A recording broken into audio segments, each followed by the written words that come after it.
Tai sveiki susirinkę. Mano vardas Liudas Mikalkevičius ir pradėsim saugesnio interneto dienos renginį Šurmulį praradę mokyklų koridoriai. Labai dėkui visiems, kas jau prisijungė. Ačiū, kad esat punktualūs, jau matau beveik 100 žmonių. Taigi pradėsim. Programa renginio, jeigu kas dar nematėte, yra tokia, kad aš padarysiu trumpą pristatymą, kas yra draugiško interneto projektas ir ką mes šiandien čia švenčiame. Tada bus Miko Binkio trumpa paskaita apie dirbtinį intelektą ir paskui turėsime Aleksandros Ketlerienės moderuojamą diskusiją apie technologijų naudojimą mokykloje ir apie bendrai telefonus, dirbtinį intelektą ir visas tas technologijas, kiek jos turėtų būti prieinamos jaunimui. Kol kas matau, kad Ugnius Ciprisevičius kelia ranką, ar norėjot kažko paklausti, ar tiesiog netyčia pasispaudė.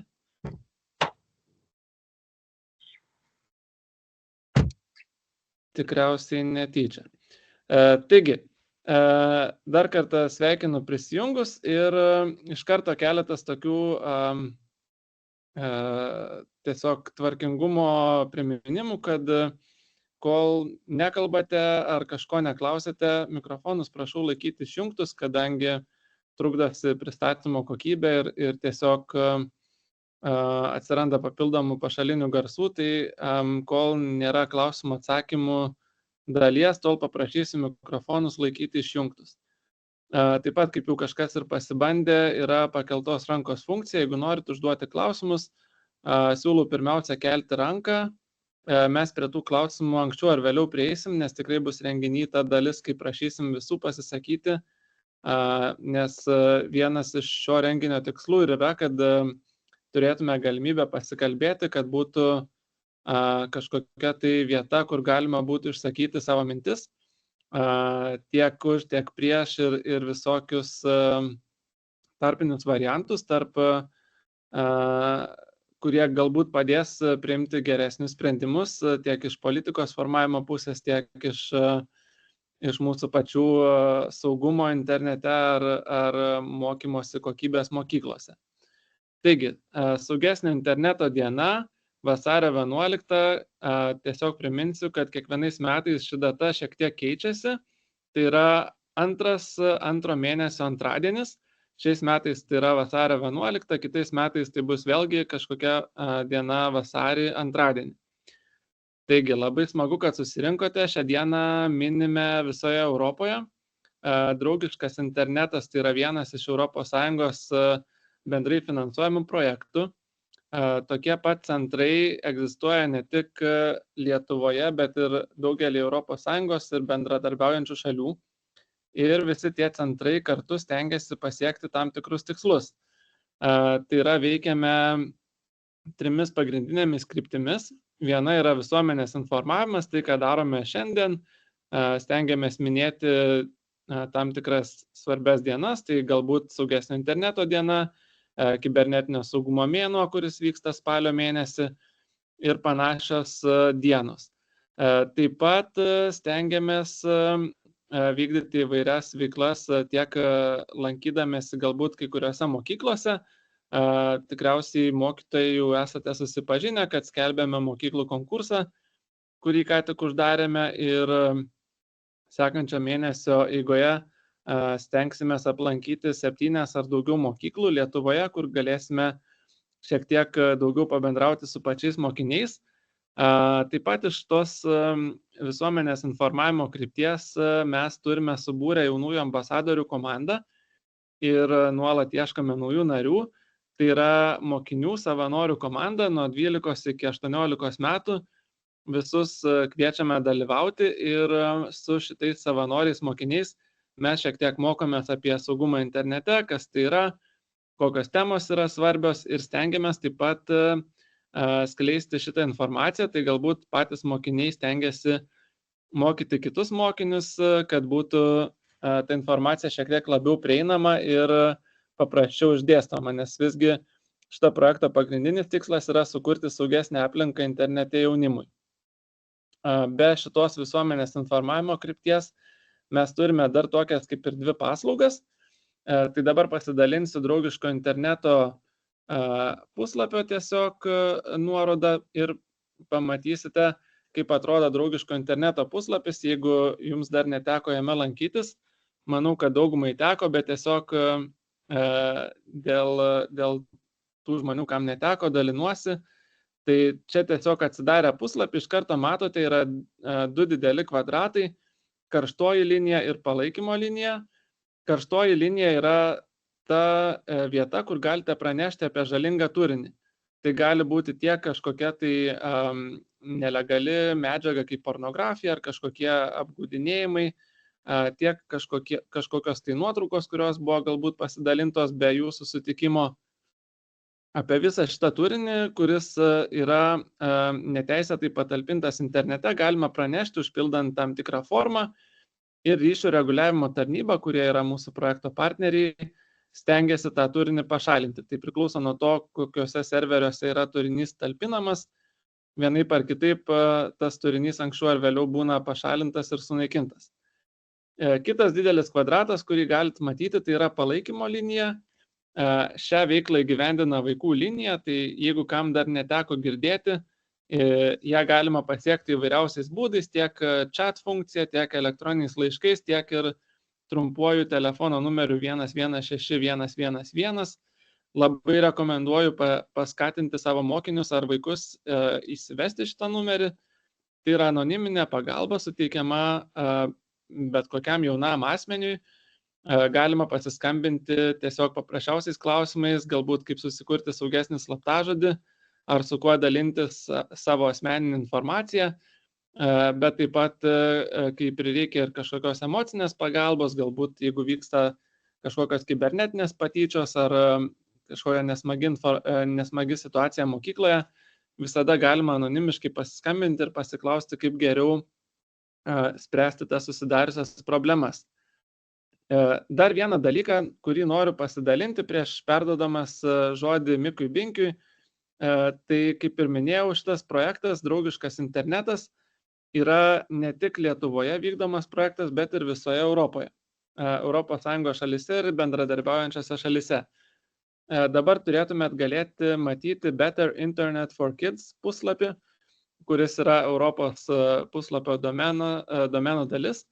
Ir šiame puslapyje yra tikrai daugybė naudingos informacijos, tai galbūt mokytojams ir tėvam bus labai aktualu, kad yra tam tikri learning corners ar mokymosi erdvės, kur galima surasti tikrai daugybę informacijos tiek tėvams, tiek mokytojams. Yra ir erdvė jaunimui, kur jie gali surasti savo aktualią informaciją, jeigu norite pasidalinti su savo vaikais ar mokiniais. Taip pat yra daugybė resursų, tai paspaudant ant skirtuko resources galite surasti įvairiausių lankstinukų, internetinių žaidimų, pristatymų. Jie yra įvairiomis ES šalių kalbomis. Tai galbūt ne viskas tiks jūsų mokymui tiesiogiai, bet jeigu matote kažką, kas yra tikrai vertinga, galbūt galite pritaikyti. Tai va, tiek būtų trumpai, o šiandienos tema, žinoma, yra labai labai aktuali, tai tikrai daug kalbama visuomenėje apie telefonų naudojimą mokyklose. Iš daugelio mokytojų teko girdėti, kad vaikai ir jaunimas tiesiog nesikalba per pertraukas, o yra tiesiog prisiklijavę perkeltinę prasme prie savo telefonų ir žaidžia žaidimus ar kalbasi su tais pačiais draugais, kurie yra netoliese, bet per telefoną, o ne tiesiogiai. Tai ar tai yra problema, ar yra per didelis telefonų naudojimas, galbūt yra kažkokios tai to pasekmės ir kaip apskritai tas technologijų naudojimas pakeičia mūsų visą mokymosi eigą. Tai kviečiu pirmiausia Miką Binkį, KTU daktarą, papasakoti šiek tiek apie dirbtinio intelekto panaudojimą. Galbūt jau kažkam teko dalyvauti jo mokymuose praeitais metais, kuriuos rengėme. Tai šiais metais, manau, įvyko tikrai daugybė atnaujinimų šitoj srity. Tai bus labai įdomu pasiklausyti, galbūt ir tiem, kam jau teko klausytis Miko Binkio, o kam neteko, tai tikiuosi, kad sužinosite tikrai labai daug naujo. o po to perėsime prie diskusijos dalies. Tai aš baigiu ir perduodu žodį Mikui. Dėkui. Tai tada Liudo paprašysiu, žodžiu, kaip čia, jeigu kokių kils klausimų, tai tada man juos peradresuot, jeigu kažkas labai ten kokius garsus skleis, tai žodžiu, kaip nors irgi šitą sutvarkyti ir, žodžiu, jeigu netyčia iš manęs jokių garsų negausi, tai irgi Liudo paprašysiu, žodžiu, šitą sutvarkyti. Taigi, tai aš tada pabandysiu pasidalinti savo ekranu. Kurgi tas mano pasidalinimas. Taip. Na, geriau. Aha. Gerai. Taip. Tai ar matote ką nors? Tai Liudai? Puikiai matosi, taip. Gerai. Tai ką, tai trupučiuką pradžiai prisistatymas, tai sveiki, aš esu Mikas Binkis, esu iš KTU universiteto. Na ir iš tikrųjų mes KTU universitete darome daug pakankamai tyrimų susijusių su dirbtiniu intelektu. Tik tai tiek, kad, turime ir dirbtinio intelekto centrą atskirą, tik tai tiek, kad, sakykime, mūsų fakultete dažniausiai žmonės kuria kažkokius dirbtinius intelektus, tuo tarpu aš labiau gilinuosi į dirbtinio intelekto panaudojimą. Kitaip tariant, tų dirbtinio intelekto įrankių jau yra tikrai labai daug prikurta ir mano ta domėjimosi sritis, būtent kaip jį pritaikyti mūsų kasdienėje, sakykime, veikloje. Tai kaip gimė šitas pranešimas, tai visų pirma yra tai, kad jau iš tikrųjų tas dirbtinis intelektas nėra kažkokia čia mokslinė fantastika ir jau tikrai kasdienybėje jį žmonės naudoja ir jau aktyviai naudojamas ne tik tai gyvenime, bet ir mokyklose mokomos dirbtinis intelektas, universitetuose, bet šitos žinios kinta neįtikėtinų greičių ir praktiškai kiekvieną kartą, kai manęs kažkas paprašo paskaityti panašų pranešimą, tai dažniausiai man reikia ne iš naujo kurti skaidrės, bet iš tikrųjų labai stipriai jas perdarinėti, nes pats ir dirbtinis intelektas kinta ir tos galimybės kinta. Na ir jeigu, pavyzdžiui, nežinau, tarp mūsų yra kokių nors žingeidžių mokytojų, galite pabandyti pasikviesti mane į savo mokyklą, tikrai pabandysiu pritaikyti tas žinias, nes čia yra toks tai trumpesnis gal pranešimas apie tas galimybės, tai galėsiu papasakoti plačiau.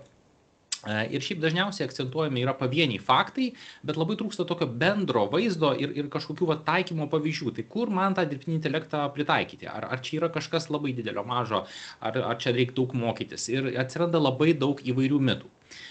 Na ir iš tikrųjų pati koncepcija dirbtinio intelekto dabar yra labai aktuali, bet jinai iš tikrųjų labai keičia ir patį mokymasi. Tai sakykime, jeigu aš esu tos kartos, kuris imdavo į rankas knygą kaip pagrindinį žinių šaltinį, tai jau dabartinė karta, iš tikrųjų auga su būtent dirbtiniu intelektu. Bet aišku, aš nemanau, kad tai yra, tokia jau didžiulė grėsmė, kad, jau viskas, jau pasaulis baigėsi, dabar jau nieks nieko nesimokys iš knygų ir čia visi bus kvaili ir taip toliau. Atsirado Wikipedija. Visi irgi ten panikavo, kad labai bus didžiulis čia iššūkis mokytojams prisitaikyti, nes viską jie iš ten kopijuos, jie nieko neišmoks. Bet kažkaip mes mokomės ir aš manau, kad tą dirbtinį intelektą galima visgi įdarbinti. Tai kokia yra situacija dirbtinio intelekto Lietuvoje? Tai praėjusių metų rugpjūčio apklausa parodė, kad vienaip ar kitaip dirbtinį intelektą naudoja 71% moksleivių. Tai praktiškai 2/3 moksleivių jį vienaip ar kitaip naudoja.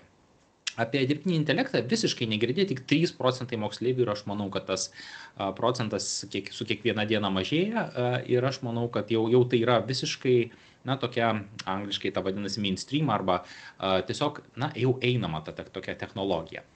Apie pusę moksleivių iš tikrųjų dirbtinį intelektą jau dabar naudoja kažkokiam namų darbų atlikimui. Gerai ar blogai, tai čia jau yra kitas klausimas, galbūt diskusijoje apie tai plačiau galėsim pašnekėti. Bet įdomu yra tai, kad didžioji dalis apklaustųjų nemano, kad dirbtinio intelekto įrankių naudojimas yra kažkoks nesąžiningumas. Ir čia irgi yra tokia slidi riba. Iš tikrųjų, dirbtinis intelektas, kaip ir pavyzdžiui, kokia nors, nežinau, elektra, gali būti ir geriems tikslams panaudotas, gali būti ir blogiems tikslams panaudotas. Tai iš esmės tikrai reikia apie tai diskutuoti ir šviestis iš esmės. Tai daugiausiai apie dirbtinį intelektą šnekama iš tekstinio generatyvinio dirbtinio intelekto pusės, kas tai yra per daiktas. Tai yra toks dirbtinis intelektas, kuris iš esmės apmokytas labai dideliais kiekiais tekstinių duomenų ir, čia yra svarbiausia dalis, jis sugeba greitai ir patogiai kurti naują turinį iš tų visų informacijos šaltinių, ką jis jau yra išmokęs. Ir jis nėra protingas, tai nėra tas tikrasis intelektas, jis nemoka nei skaičiuoti, nei samprotauti, bet jis puikiai geba suprasti tiek kalbą, tiek kontekstą ir, jis veikia tokiu statistiniu principu. Tai žinot, kaip jūs, pavyzdžiui, Google parašot kokį nors, nežinau, kur yra skaniausias ir ten Google'as jums tam laukelėje parašo, toks kebabas. Tai tiesiog statistiškai labiausiai tikėtinas atsakymas ir taip labai panašių principų veikia ir tas dirbtinis intelektas, tekstinis generatyvinis dirbtinis intelektas, tik tai tiek, kad tie tekstai yra ir ilgesni. Ir būtent čia ir yra didžiausias privalumas šio dirbtinio intelekto, kad rezultatas yra rišlūs, prasmingi ir praktikoje pritaikomi tekstai. Ir žinokit, iš tikrųjų, kuo daugiau, tuo daugiau žmonių jį būtent ir naudoja su tuo tikslu, kad generuoti kažkokį prasmingą ilgą tekstą. Ir aišku, šiuo metu pats populiariausias dirbtinis intelektas, tai yra turbūt visiems galbūt žinomas, jeigu nežinot, tai visai gera proga susipažinti, tai yra toks ChatGPT. Realiai veikia jis labai paprastai, jūs tiesiog prisiregistruojate, nieko sudėtingo, ir jūs parašote, kad ir lietuvių kalba, anglų kalba, ar kurią kalbą benorite, kažkokį tekstą, klausimą ir jis su jumis gali pakankamai prasmingai diskutuoti. Tai dėl to aš taip išsitraukiau Hario Poterio filmo ekrano vaizdą, nes iš tikrųjų, jis ten tam dienoraštyje labai panašiai šnekėjo kaip su ChatGPT.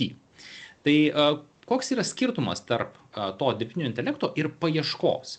Tai kai jūs ieškot kažko paieškos variklyje, tai jūs gaunate šaltinius į kažkokį atsakymą. Tuo tarpu generatyvinis dirbtinis intelektas, jis jums bando iš karto pateikti atsakymą.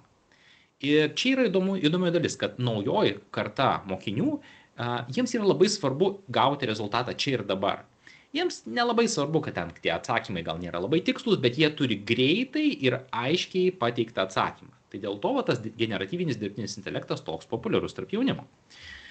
Šiaip, aišku, tas dirbtinis intelektas turi tam tikrų apribojimų. Tai jis visų pirma gali atsakyti labai neteisingai.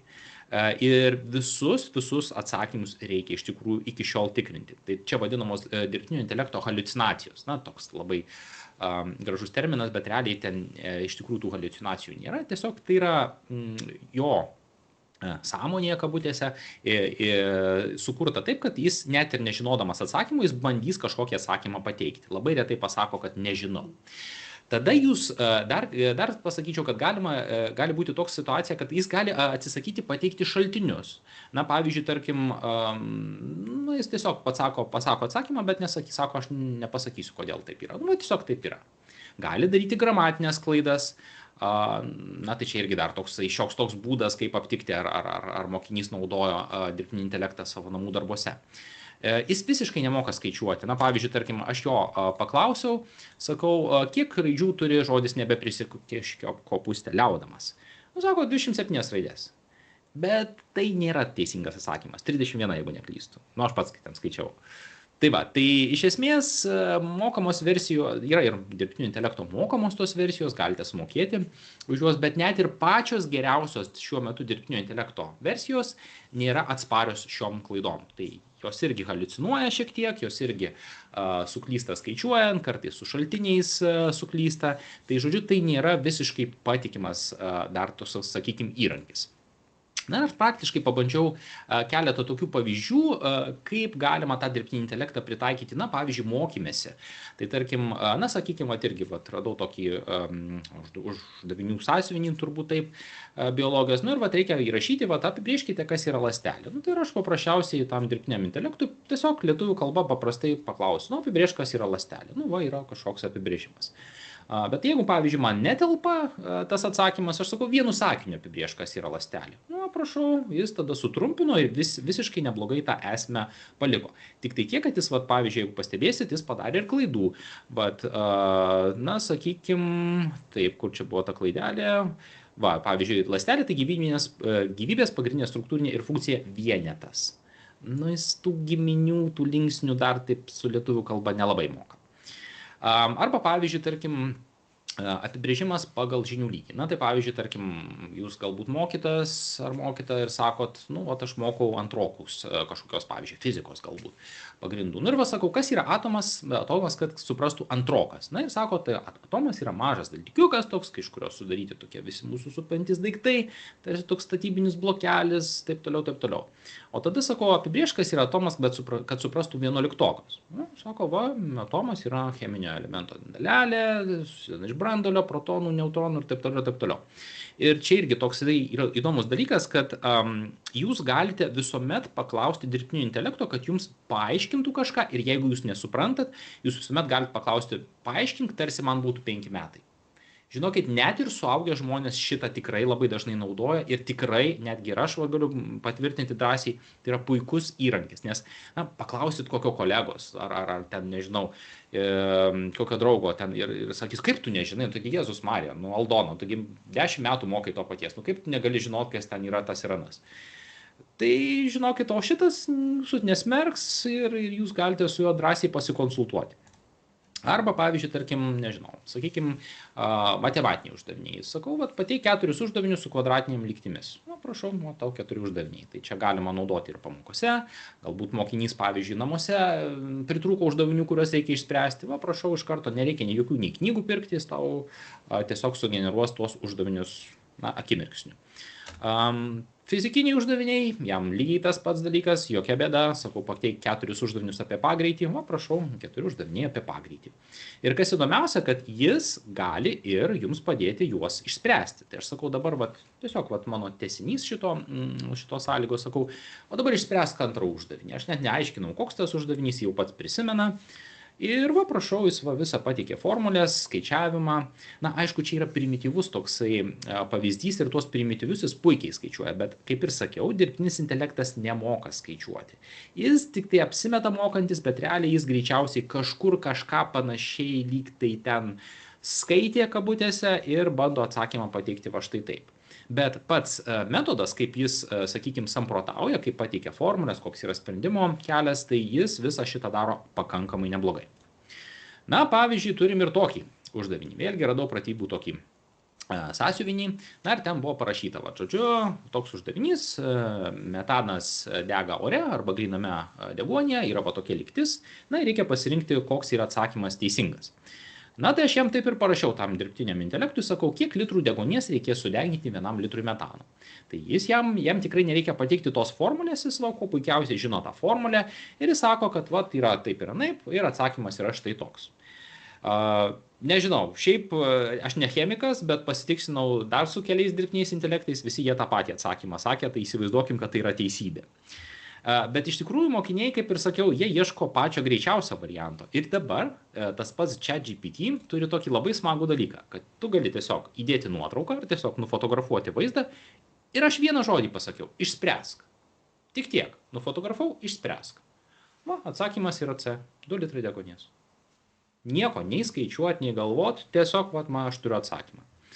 Gerai, galvoju, čia jau labai įdomu darosi, o kaip pavyzdžiui su samprotavimu ir tokiais sudėtingesniais uždaviniais, tai čia yra, pavyzdžiui, kompleksinė problema, biologijos pratybų sąsiuvinys, ir čia yra pasakyta, kad, dygsta, sakykime, sėklos mėgintuvėliuose ir kiekvienas mėgintuvėlis turi skirtingas sąlygas ir kuriame mėgintuvėlyje sėklos sudygo. Aš lygiai tą patį padariau, paėmiau, nufotografavau, sakau, išspręsk. Ir prašau, pasirodo, jis kuo puikiausiai visai atpažino, kas tai yra per vaizdas. Sako, mėgintuvėlyje A, nėra deguonies, yra aliejus, sėklos greičiausiai nesudygs. Mėgintuvėlis B, drėgna ir šilta, šiaip visai kaip ir gerai. Mėgintuvėlis C, trūksta drėgmės, greičiausiai nesudygs, ir taip toliau, ir taip toliau. Bet čia ir yra esminis dalykas ir didžiausias, sakyčiau, šio meto iššūkis, kad mokinys, kuris prieina prie tokios priemonės, didžiausias dalykas, ko jis gali netekti, tai yra klausimo kodėl. Jeigu man, sakykime, viskas taip lengvai pasiekiama, aš tiesiog vieno mygtuko paspaudimu galiu išspręsti praktiškai, ne bet kokią, bet didžiąją dalį mokykloje pateiktų užduočių, tai man tiesiog, o tai koks skirtumas ten, kaip, kodėl, nufotografavau, paspaudžiau, gavau atsakymą, įrašiau, einu toliau žaisti, ar ten ką jie ten bedaro. Tai va, tai iš esmės tai yra iš tikrųjų rimta problema, apie kurią tikrai reikėtų diskutuoti ir dėja mokymosi procesas ir mokymosi metodai privalės keistis. Na, pavyzdžiui, kur dar gali būti panaudotas tas dirbtinis intelektas, na, tai sakau, pavyzdžiui, va, tarkim, aš noriu pasimokyti kalbos kažkokios. Tai kuo puikiausiai jis man pasiūlė, va, sakau, va, sukurk man tokį testą, kurį man reikėtų įrašyti tam tikrą žodžio formą. Na, aš praktikuojuosi laikus. Na ir va, prašau, 3 angliški pavyzdžiai ir tikrai visai neblogi. Ir aš galiu taip praktikuotis. Nu, pavyzdžiui, galvoju, gal tik anglų kalbą moka. Ne, sakau, va, dabar sukurk viską tą patį tik lenkiškai. Tai kiek leidžia mano lenkų žinios, tai man atrodo, jis irgi kuo puikiausiai su tuo susitvarkė. Su lietuvių kalba dar kol kas nebandžiau, bet irgi, man atrodo, jau tokius dalykus gana taip sąlyginai neblogai daro. Šiaip iš tikrųjų galiu pastebėti, kad prieš metus, kai bandžiau, tai rezultatai dar nebuvo tokie nuostabus. Tai va. Arba, pavyzdžiui, dar įdomus dalykas, kur dirbtinis intelektas gali būti panaudotas, tai yra teksto atpažinimas ir klaidų paieška. Na, pavyzdžiui, tarkim, čia yra toks rašytinis paprastas tekstas. Na, aš sakau, žiūrėk, nu, čia aš panaudau Copilot, tai yra tokį panašų dirbtinio intelekto įrankį, bet ChatGPT irgi kuo puikiausiai tą moka. Tai aš įrašiau 2 žodžius, recognize text arba atpažink tekstą, galima lietuvių kalbą aišku tą rašyti, prisegiau tą nuotrauką. Na, ir jūs kuo puikiausiai perskaitė visą šitą ranka surašytą tekstą. Tai irgi toksai visai geras pritaikymo atvejis, tai pavyzdžiui, jeigu jūs rašote kažką ranka, tiesiog nusifotografuojate ir nereikia nei skanuoti, nei teksto atpažinti, viską jau padaro dirbtinis intelektas. Ir žinokit, tai nėra tikrai kažkokia magija, bet koks žmogus, nu Jėzus Marija, jeigu neaišku, kaip galėsiu papasakot keliais žingsniais, kaip tą padaryti. Iš tikrųjų, tikrai nėra kažkas magiško. Bet šitas dalykas gali būti panaudotas ir mokymuisi. Sakau, ar šiame tekste yra klaidų? Na, būna, pavyzdžiui, žmonės rašinius rašo ir taip toliau. Ir sako, šiaip, sako, visai gerai parašytas, galima biškį perfrazuot, galima ten pataisyti kažką ir va, čia yra jau pataisyta šio teksto versija. Tai irgi tikrai galiu praktiškai pasakyti, kad kai kurie mano kolegos naudoja šitą įrankį būtent šitam tikslui. Tai yra, na, aišku, mokymosi tikslais tai yra gerai, kai jis pasako, ką patobulinti ir iš to mokomasi, bet kartais, na, tiesiog reikia greitai parašyti tekstą. Ten tų žodžių kažkaip neišeina susirasti galbūt tuo metu. Tai tiesiog, vat, paprašai dirbtinio intelekto, jis kuo puikiausiai tą už jūs padaro. Šiaip dar yra įdomus dalykas, kad ChatGPT turi ir tokią dialogo funkciją, jinai šiaip yra mokama beveik, bet yra ir nemokamoje versijoje prieinama, tik tai labai ribotai, pavadinkim taip. Bet jeigu ir nusiperkat mokamą, tai čia galite pliurt su juo.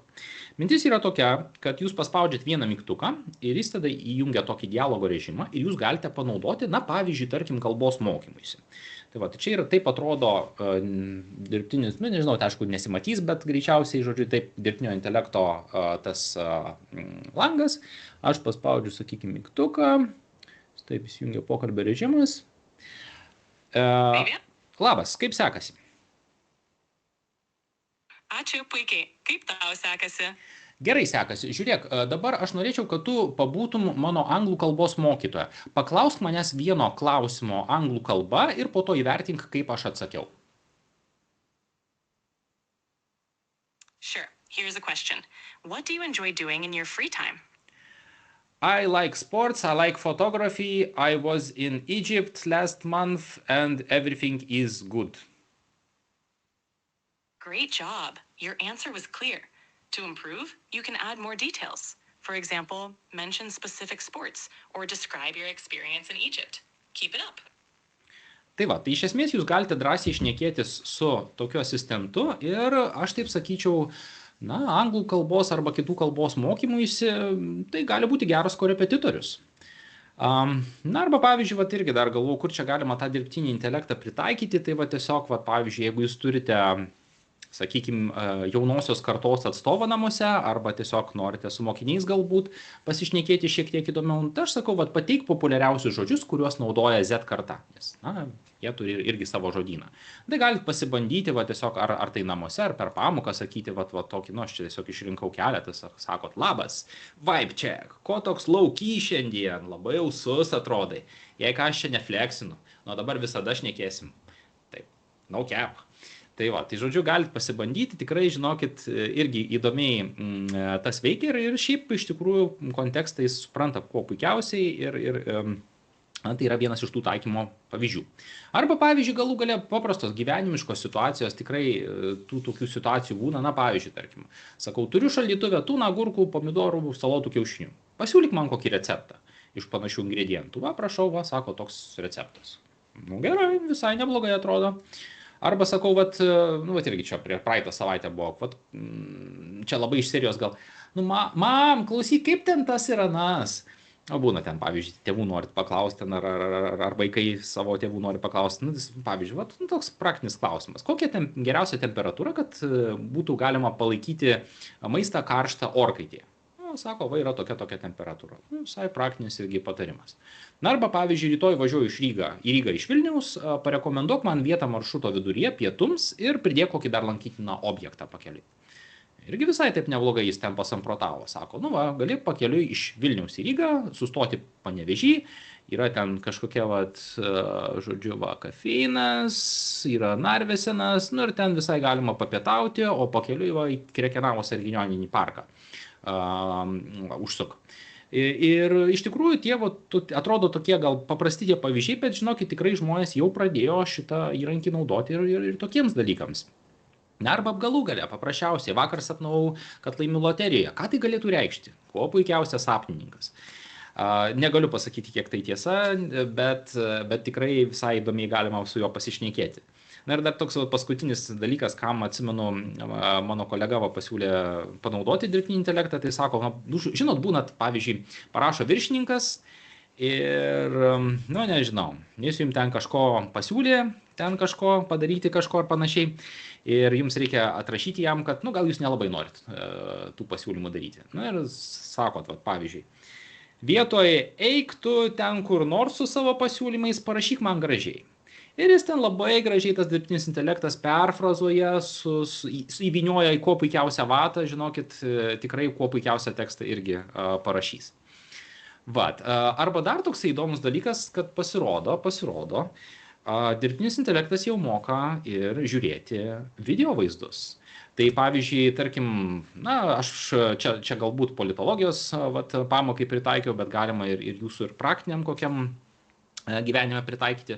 Sakau, žiūrėk, pažiūrėk man šitą video, tiesiog įdėjau panoramos video, ir pateik man porą klausimų, kurie būtų susijęs su video tame reportaže nagrinėjamomis temomis. Na, kad būtų naudingos politologijos pamokai. Galite bet kokią pamoką, galite šiaip pasakyti. Nu, sako, gruodžio 1 dieną buvo visai neblogai pašnekėta, ir kokios tarptautinės krizės, kaip karas Ukrainoje veikia, nacionalinį saugumą ir taip toliau ir taip toliau. Tai tiesiog jis gali, iš tikrųjų jau dabar, tai nėra mokslinė kažkokia fantastika, tiesiog pasakot video nuorodą ir sakot, nu peržiūrėk ir pateik, pavyzdžiui, esminius dalykus. Tai jūs galite net laiko sutaupyti kartais taip. Šiaip ši funkcija kur kas geriau veikia mokamoje versijoje, na, nemokama versija tokia, nelabai, bet yra nebloga alternatyva, tai yra Google Gemini, tai yra toksai Google ChatGPT konkurentas. Irgi jis tuos video YouTube'e kuo puikiausiai peržiūri. Tarp kitko, ne su visais video veikia, bet su pakankamai daug. Taip.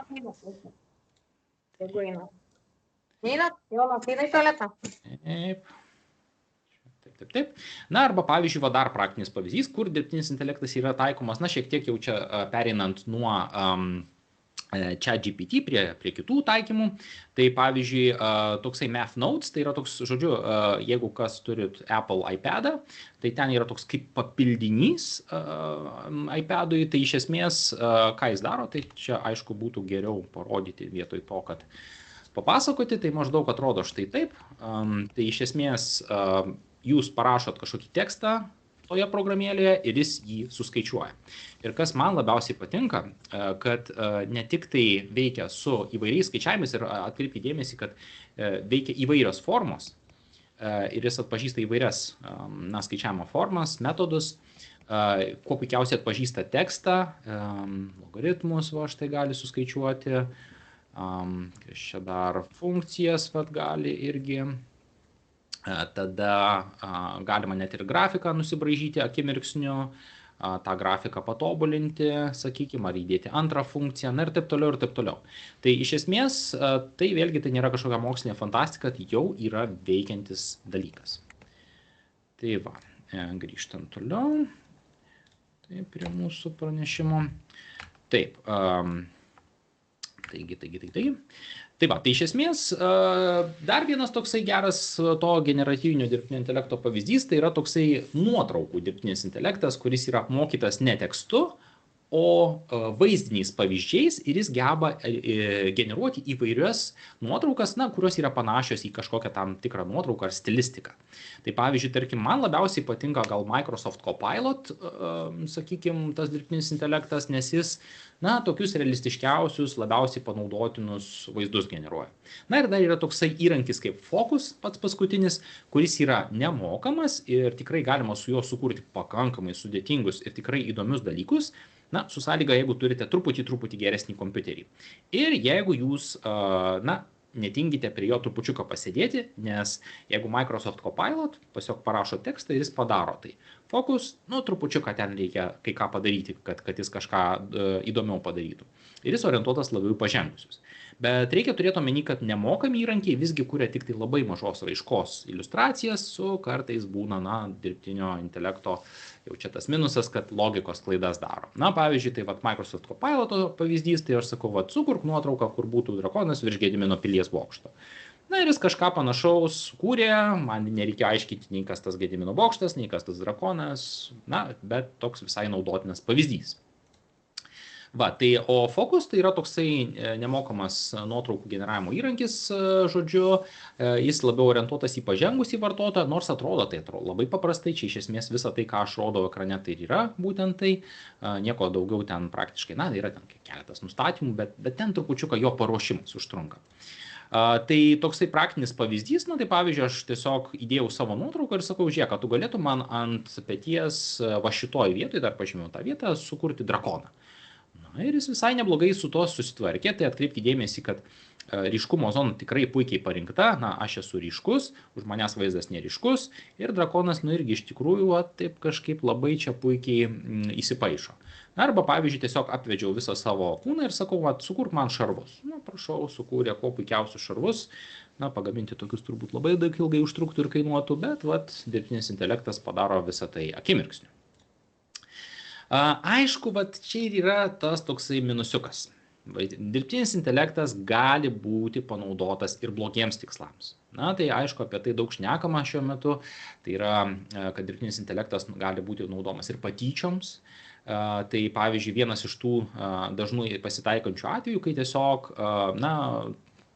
parsisiuntus tam tikrą programą, jos gali, kabutėse, nurengti tam tikrą žmogų, tiesiog užpaišyti kažkokį vaizdą ant esamo žmogaus nuotraukos ir tas vaizdas būna, dėja, pakankamai realistiškas ir kartais paaugliai to piknaudžiauja ir yra buvę tokiu atveju kaip sextortion vadinasi šitas dalykas, kai yra, žodžiu, tiesiog prašoma išpirkos už tai, kad tų vaizdų žmonės neplatintų. Ir dėja, tai yra didelė problema ir vienintelis, aš taip sakyčiau, faktorius, kuris dar stabdo šiek tiek tokiu atveju naudojimą, tai atsiradimą, tai yra būtent tų programėlių kaina, kad dažniausiai, kad padaryti kažką rimtesnio kabutėse, tai jau reikia sumokėti. Tai pavyzdžiui, yra toksai praktinis pavyzdys, atradau tokią aplikaciją, Andress App vadinasi, čia yra merginos atvaizdas, jis yra sugeneruotas dirbtinio intelekto, ir aš pabandžiau su ta programėlė, tiesiog pasinaudojant, sakau, nurenk, yra kiek tai sudėtinga, kiek tai paprasta. Tai nemokama programėlės versija leidžia tik tai iki apatinių nurenginėti, mokama versija gali ir šiek tiek daugiau. Ir toks yra vaizdas, kuris buvo gautas su ta programėlė. Tai vaizdas tikrai pakankamai realistiškas, ir iš tikrųjų tai sukelia gana daug diskusijų, ką gali dirbtinis intelektas. Ir kitą kartą būna taip, kad iš tikrųjų tokios paplitusios nuotraukos padaro didelės psichologinės, emocinės žalos, ypač vaikų tarpe, bet reikia apie tai žinoti, reikia apie tai šviestis.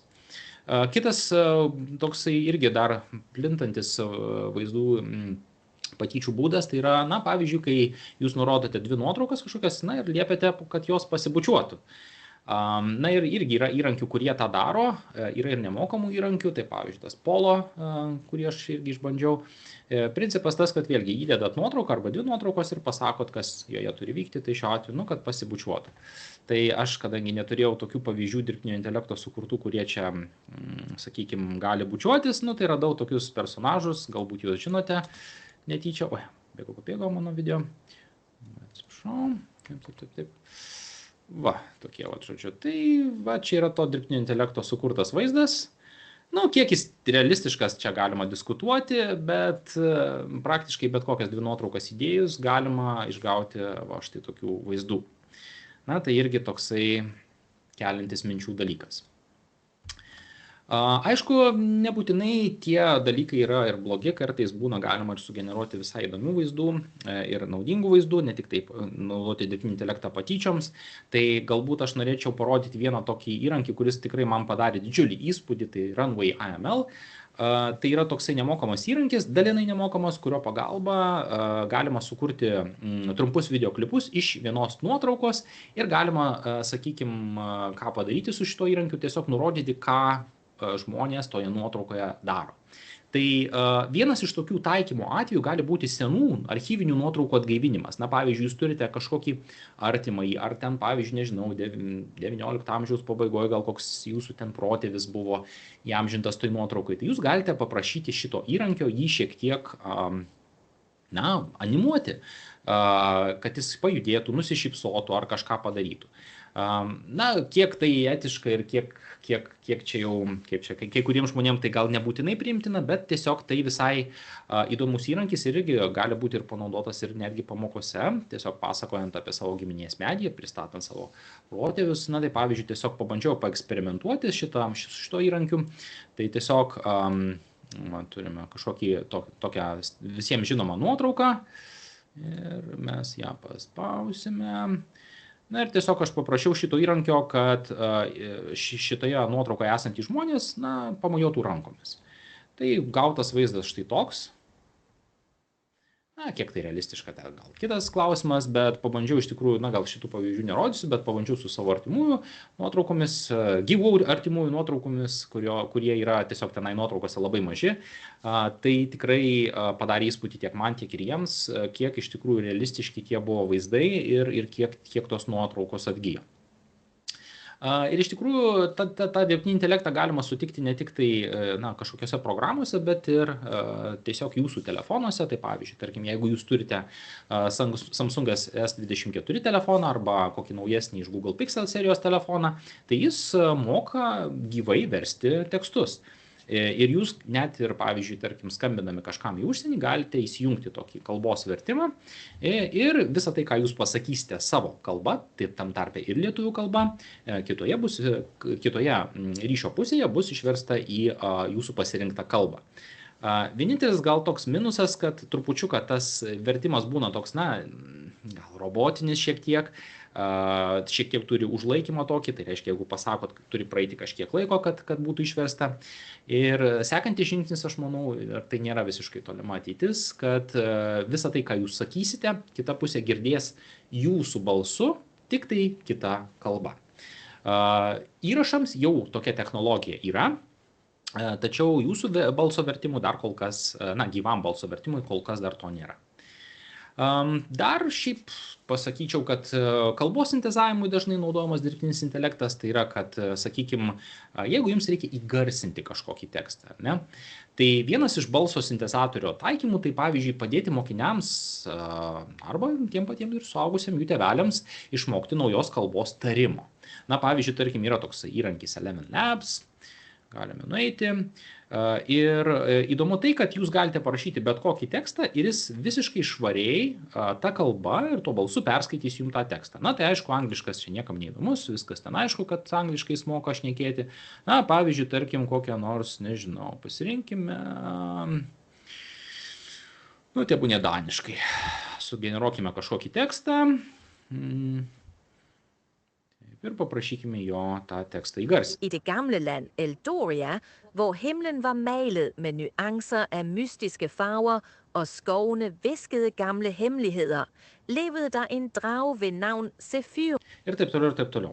Bet atkreipkite dėmesį, kad ne tik tai pakankamai geras tarimas, bet net ir balso įvairūs intarpai, tokie kaip įkvėpimas, egzistuoja būtent šitoje kalboje. Na, pavyzdžiui, prancūziškai pabandykime dar kartelį. Kokį tekstą ir tegul išneka prancūziškai. Dans l'antique Eldoria, là où les cieux étaient peints de nuances mystiques et où les forêts murmuraient des secrets ancestraux, vivait un dragon nommé Zéphyros. Ir iš tikrųjų šitas įrankis tikrai naudingas, nes pavyzdžiui, tarkim, mano laikais, mano anglų kalbos mokytoja daugiausiai žino dėja tik tai vokiečių kalbą, tai jos tarimas buvo, toksai this is house. Nu ir tokiais atvejais galbūt, kai jūsų mokytojas nėra aukščiausios prabos, pavadinkim, tai su dirbtiniu intelektu pasišnekėti, žinokit, ir paklausyti to kažkokio teksto visai gerai. Arba, pavyzdžiui, per pamoką irgi būna tekstas, kurį, atsimenu, irgi mano laikais tai būdavo tokį atsineždavo mokytą magnetofoną, paleisdavo kasetę, garso kokybė buvo tokia, kad absoliučiai niekas negirdėdavo, niekas nesuprasdavo, kas ten šnekėdavo, traškesys, kažkas. Tai tikrai tokį įrankį galima praktiškai panaudoti ir pamokose. Šiaip lietuvių kalbą dirbtinis intelektas irgi moka, bet taip gal sakyčiau pusėtinai. Pavyzdžiui, Speechify aš visai pasiūlyčiau panaudoti, tai tiesiog, tarkim, praktinis pavyzdys, kaip jis moka šnekėti lietuviškai. Šiandien yra saugesnio interneto diena, kuomet šnekame apie dirbtinio intelekto iššūkius ir galimybės. Jaučiasi, kad jis turi tokį trupučiuką akcentą, trupučiuką šnekame, dar su lietuvių kalba yra sunkiau. Bet vėlgi, kuo yra populiaresnė užsienio arba, tiesiog kalba, tai tuo geriau dirba ir dirbtinis intelektas. Tai aš manau tik tai laiko klausimas, kada ir lietuviškai jis šnekės puikiai. Ir iš tikrųjų, dar vienas toksai, gal linksmesnis galbūt pritaikymas dirbtinio intelekto, tai yra, kad pasirodo dirbtinis intelektas gali sukurti ir dainas. Jūs pateikėte tiesiog tik žodžius, pasirenkate kažkokį stilių muzikos ir viskas. Ir jis pageneruoja jums visą dainą. Tai reiškia, čia kaip, nežinau, man atrodo toks jausmas, kad jau mes labai arti Hario Poterio ir kai ten Avara Kedavra pasako, žodžiu, ir magija įvyksta. Tai šitas įrankis, jis yra beje yra ir nemokama jo versija ir veikia pakankamai neblogai. Tai, žodžiu, jinai, kaip ir sakiau, tiesiog jūs sukuriate kažkokį tekstą, pasirenkate stilių arba sugalvojate kažkokį stilių, ir jis pabando sugeneruoti kažkokią dainą. Tai kadangi praeitą savaitgalį buvo tokia labai įsimintina diena, tai yra pasaulinė Cepelinų diena, aš nusprendžiau sukurti himną tai dienai. Ir, aišku, didžiausias darbas buvo sukurti galbūt tekstą, nes dirbtinis intelektas, pabandžiau su dirbtiniu intelektu lietuvišką tekstą sugeneruoti, bet, trupučiuką jam sunkiau sekėsi su rimavimu, tai aš jam trupučiuką padėjau. Ir po to dar ilgesnis laikas buvo praleistas pasirenkat kokį nors gražų muzikos stilių. Tai išbandžiau krūvą. Tai porą norėčiau rezultatų pademonstruoti, kad tiesiog įsimintumėt, pamatytumėt, kaip, šis tarp kitko jis lietuviškai nemoka dainuoti, bet tarimas toks visai neblogas. Tai tiesiog kviečiu įvertinti. Jeigu norėsit, galėsiu pasidalinti nuorodą po to šitos dainos. Jeigu norit, galite dainuoti kartu.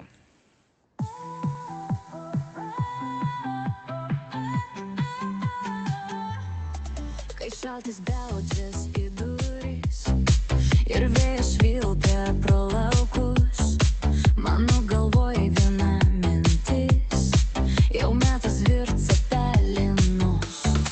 Nuskusim bulves, suturkuosim, palauksim kol nusės krakmolas, paminkysim, pasididžiuosim, šiandieną valgysim kaip ponai. O viduje mėsos varškės,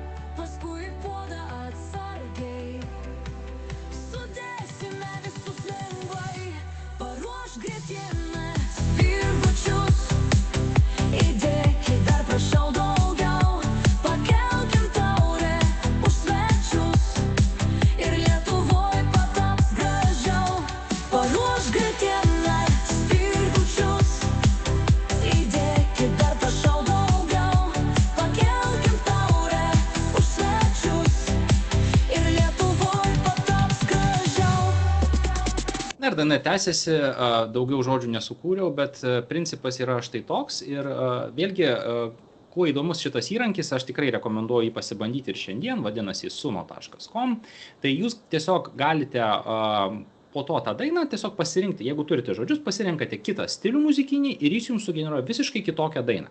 Ne visuomet ta daina būna gera ir tas lietuviškas tarimas, aš sakyčiau, turi šiek tiek galbūt latviško akcento, bent jau man taip atrodo.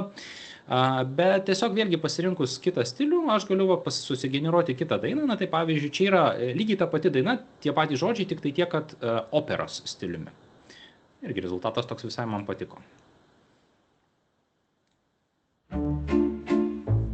Kai šaltis beldžias į duris ir vėjas švilpia pro laukus, mano galvoj viena mintis, jau metas virt cepelinus. Nuskusim bulves, sutarkuosim, palauksim, kol nusės krakmolas, pamenkysim, pasididžiuosim, šiandieną valgysim kaip ponai, o viduje mėsos varškės, įpjau kiekvienas panorės, paskui puodą atsargiai, sudėsime visus lengvai, paruoš grietinės spirgučius, įdėkit dar prašau daugiau, pakelkim taurę už sveikius ir Lietuvoj pataps gražiau. Visi kartu. Paruoš grietinės spirgučius, įdėkit dar prašau daugiau, pakelkim taurę už sveikius ir Lietuvoj pataps gražiau. Taip, žinokit, aš vakar iki kokios 2 nakties ten dainavau su šitą dainą, tai tiesiog susigyvenau. Tai va, tai iš esmės tikrai nuostabus įrankis, siūlau pabandyti.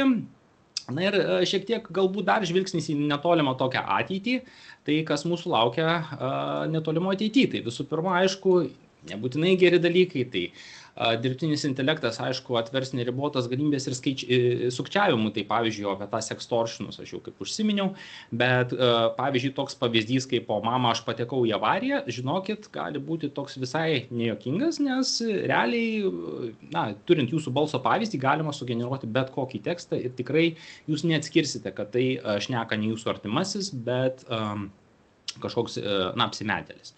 Arba, pavyzdžiui, buvo irgi labai jau neseniai toks atvejis, kai dirbtinio intelekto pagalba moteris buvo apgauta, kad, na, su jie susirašinėja Bredas Pittas ir jis ten, žodžiu, nori pinigų, bet jis ir vaizdą pageneravo, ir balsą, ir tekstą, nu, žodžiu, iš esmės tikrai buvo toks, na, baisus dalykas. Tai aišku, būna ir politinių tokių visai pasiekmių, tai pavyzdžiui, na ir politikų balsą galima pamėgdžioti ir pakankamai neblogai, tai pavyzdžiui, galbūt, nežinau, matėt, nematėt, čia yra tokia labai senos Cell dainos, toks coveris vadinasi. Na ir dirbtinio intelekto entuziastas sugalvojo pakalbinti trupučiuką, ar, na, kad jie padainuotų tie politikai mūsų, na tai tokia daina. Sako, tu taikliai šaudai, pirštose greituko niekada nesnaudžia, greit nusitaikai, greit nuspaudi kulką, tik ir nori kraujyje išsimaudi. Taip, iš tikrųjų tai nėra įrašytas tekstas, tai yra būtent sugeneruotas tekstas ir jam visiškai nesvarbu koks politikas, na tam pavyzdžiui.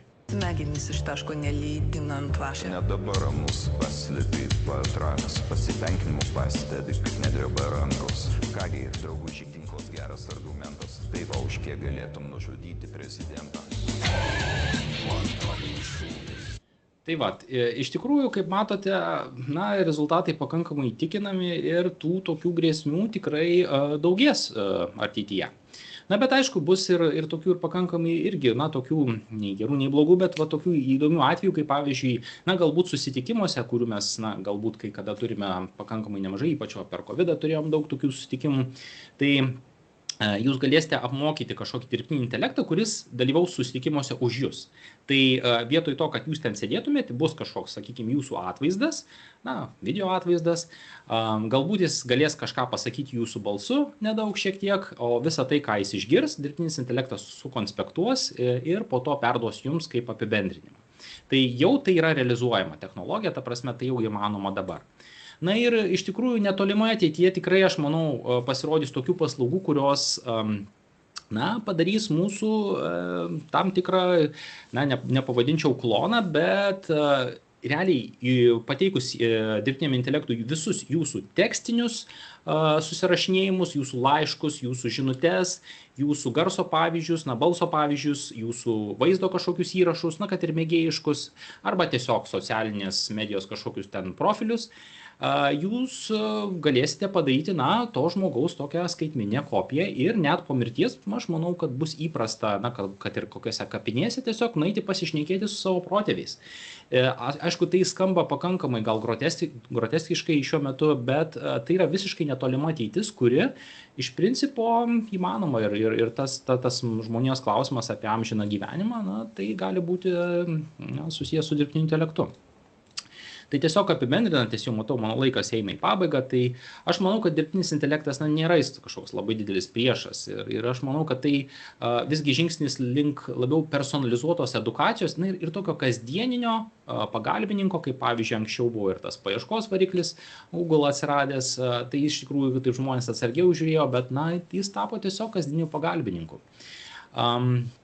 Drausti ar kažkaip labai reikšmingai riboti ChatGPT ar kitus dirbtinio intelekto įrankius, aš nemanau, kad tai yra išeitis.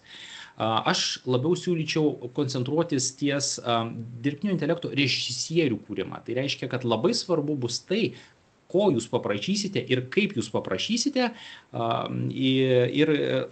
Tai kartais bus netgi vertinamas stipresnis įgūdis, negu tiesiog žinoti kai kada dalykus. Nes galbūt žmoniai nereikės tų dalykų visų įsiminti. Tačiau bus kur kas svarbiau žinoti, kaip paklausti dirbtinio intelekto, kad jis jums atsakytų. Ir aišku, reiktų skatinti visgi tą žingeidumą, tai būtent skatinti mokinius domėtis dalykais, kodėl tam tikri dalykai yra ir kodėl jie vyksta ir natūralu, kad reikės prisitaikyti prie to ir dirbtinis intelektas, manau, keis visgi mokymosi metodus ir medžiagą. Ir pabaigai turbūt mokinkimės panaudoti dirbtinį intelektą, kol jis neišmoko naudotis mumis. Tai ačiū labai už jūsų tai, kad klausėte ir turbūt tiek. Ačiū labai, Mikai. Tikrai labai informatyvus ir labai puikus pristatymas. Aš irgi galvojau, kaip tik tą signatarų nuotrauką bematydamas, atsiminiau ryšių reguliavimo tarnybos skaitmeninės bangos renginio kvietimo filmuką, kur vėlgi ta pati nuotrauka, ten tikriausiai, jeigu matėt tą kvietimo filmuką, tai puikiai supratot, kad jis yra sukurtas su dirbtiniu intelektu.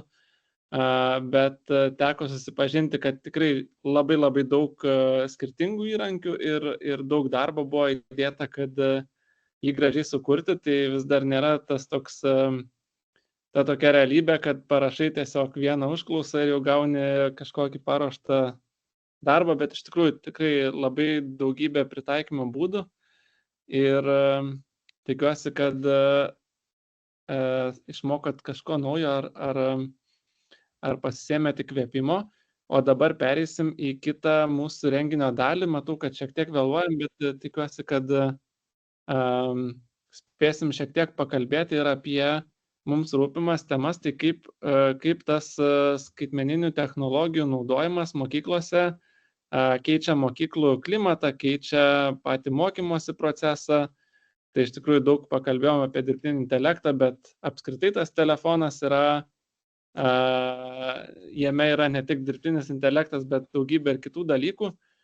Tai dabar pereisime į tą dalį, kai kviesime visus pasidalinti savo informaciją.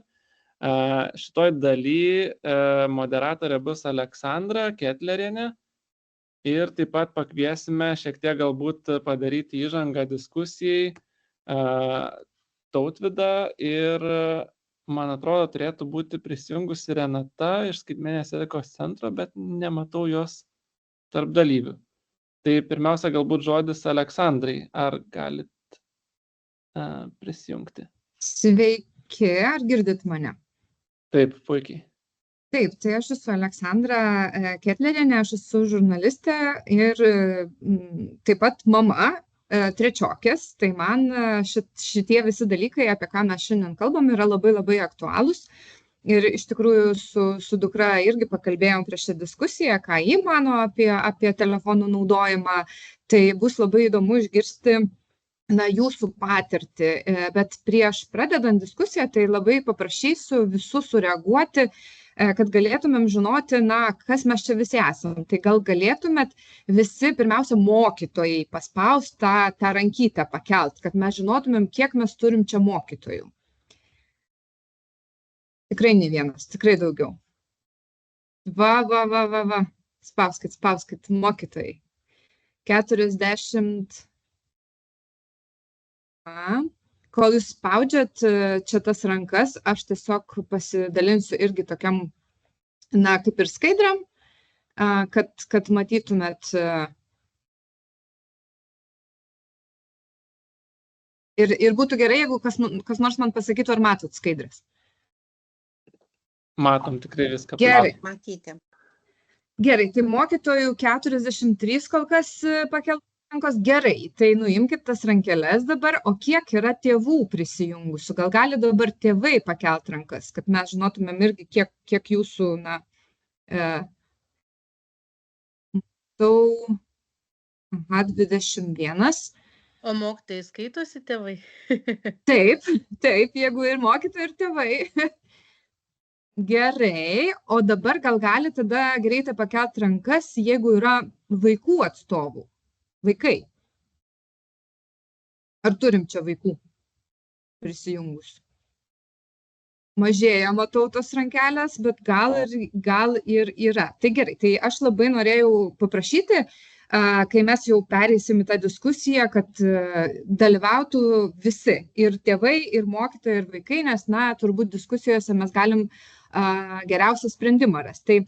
Tai kaip ir buvo minėta, turbūt praėjusią savaitę matėte tikrai viešoje erdvėje ir socialiniuose tinkluose nusirito tokia diskusijų banga apie tai, ar reikėtų uždrausti mobiliųjų telefonų naudojimą mokyklose.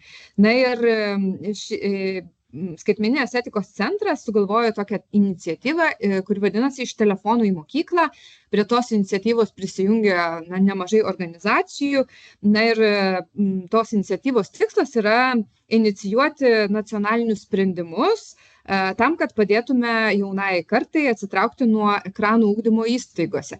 Ir kiek aš esu pati domėjusi šitą temą, tai kol kas viskas yra palikta tokiai mokyklų sprendimui palikta. Tai vienose mokyklose visiškai tie telefonai uždrausti, kitose mokyklose per pertraukas, pavyzdžiui, galima naudoti, dar kitose mokyklose dar kažkoks kitas sprendimas. Tai ar mes turime Renatą Rasą iš Skaitmeninės etikos centro, kad galėtų pristatyti tą iniciatyvą? Turėjo prisijungti, bet ne, turbūt neturim. Bet aš žinau, kad mačiau mokytojas Tautvydas Meldaikis, atsiprašau, jeigu netaip ištariau pavardę, kuris, irgi sureagavo į tą iniciatyvą ir parašė tokį labai gerą dalyką, kuris man patiko. Jis parašė taip: kai taisyklės priimamos kartu su vaikais, jų laikomasi labiau. Tai Tautvydai, gal galit trumpai papasakot, savo patirtį dėl tų telefonų ir savo nuomonę? Tai sveiki visi, ačiū už kvietimą, malonu čia būti. Tai esu pedagogas, švietimo nuotykių ieškotojas ir mus kaip tokia nevyriausybinė organizacija pakvietė palaikyti iniciatyvą. Tai mes, aišku, iniciatyvos tikslą palaikom, tačiau strategiją, kaip to tikslo pasiekti, tą poreikį patenkinti, mums kažkaip, nežinau, mes gal taip kvestionuotumėm, ar ne, nes kaip tvarios ugdymosi ekologijos tokie šalininkai ir suprantam, kad švietimas Lietuvoje nėra tvarus. Matom, kad draudimas, matyt, toks yra kaip to netvarumo šalutinis padarinys, kaip pesticidai, ar ne, gamtoje, kai nesusidaro natūrali apsauga neužtikrinus įvairovės, puola kenkėjai visokie. Tai va tie kažkokie tragiškos neatliepto poreikio išraiškos, kaip priklausomybės ar depresijos ar patyčios, ar ne, tai yra va tos netvarumo kažkokios pasekmės. Tai draudimas, manau, yra netvari priemonė pasiekti mums tą tikslą, kažkaip rasti tvarų, sveiką santykį su technologijomis mokyklose.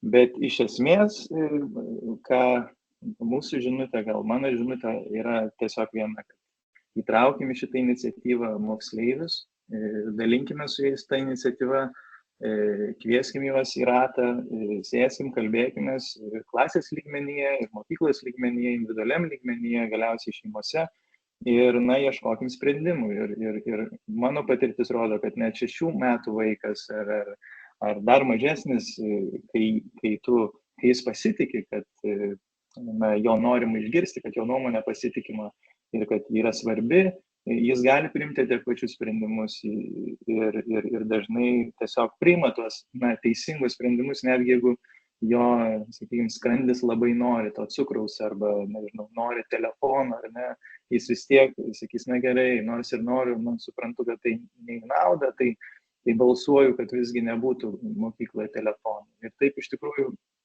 yra nutikę, esu dirbęs demokratiniai mokyklai, esu lankęs nemažai demokratinių įtraukių mokyklų ir pasaulyje.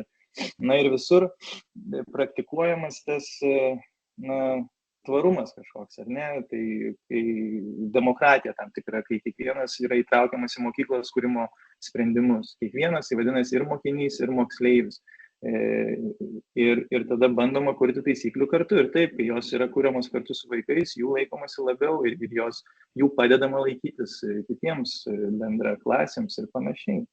Tai gal tokia pagrindinė mintis, kad kvieskim moksleivius ir pagaliau išlipkim iš to autoritarizmo, ar ne? Nes mūsų juokingas paradoksas, kad mūsų demokratija Lietuvos kuria žmonės baigia autoritarinės mokyklas.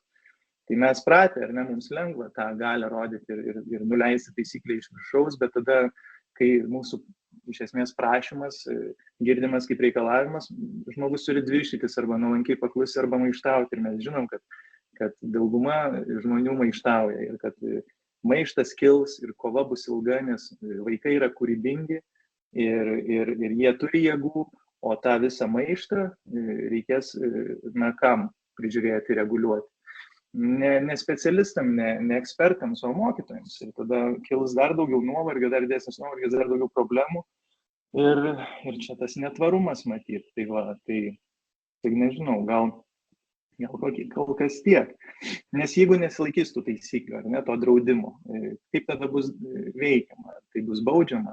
Ar tai kažkokia skatinimo apdovanojimų sistema kuriama? Kaip mes tai įgyvendinsim?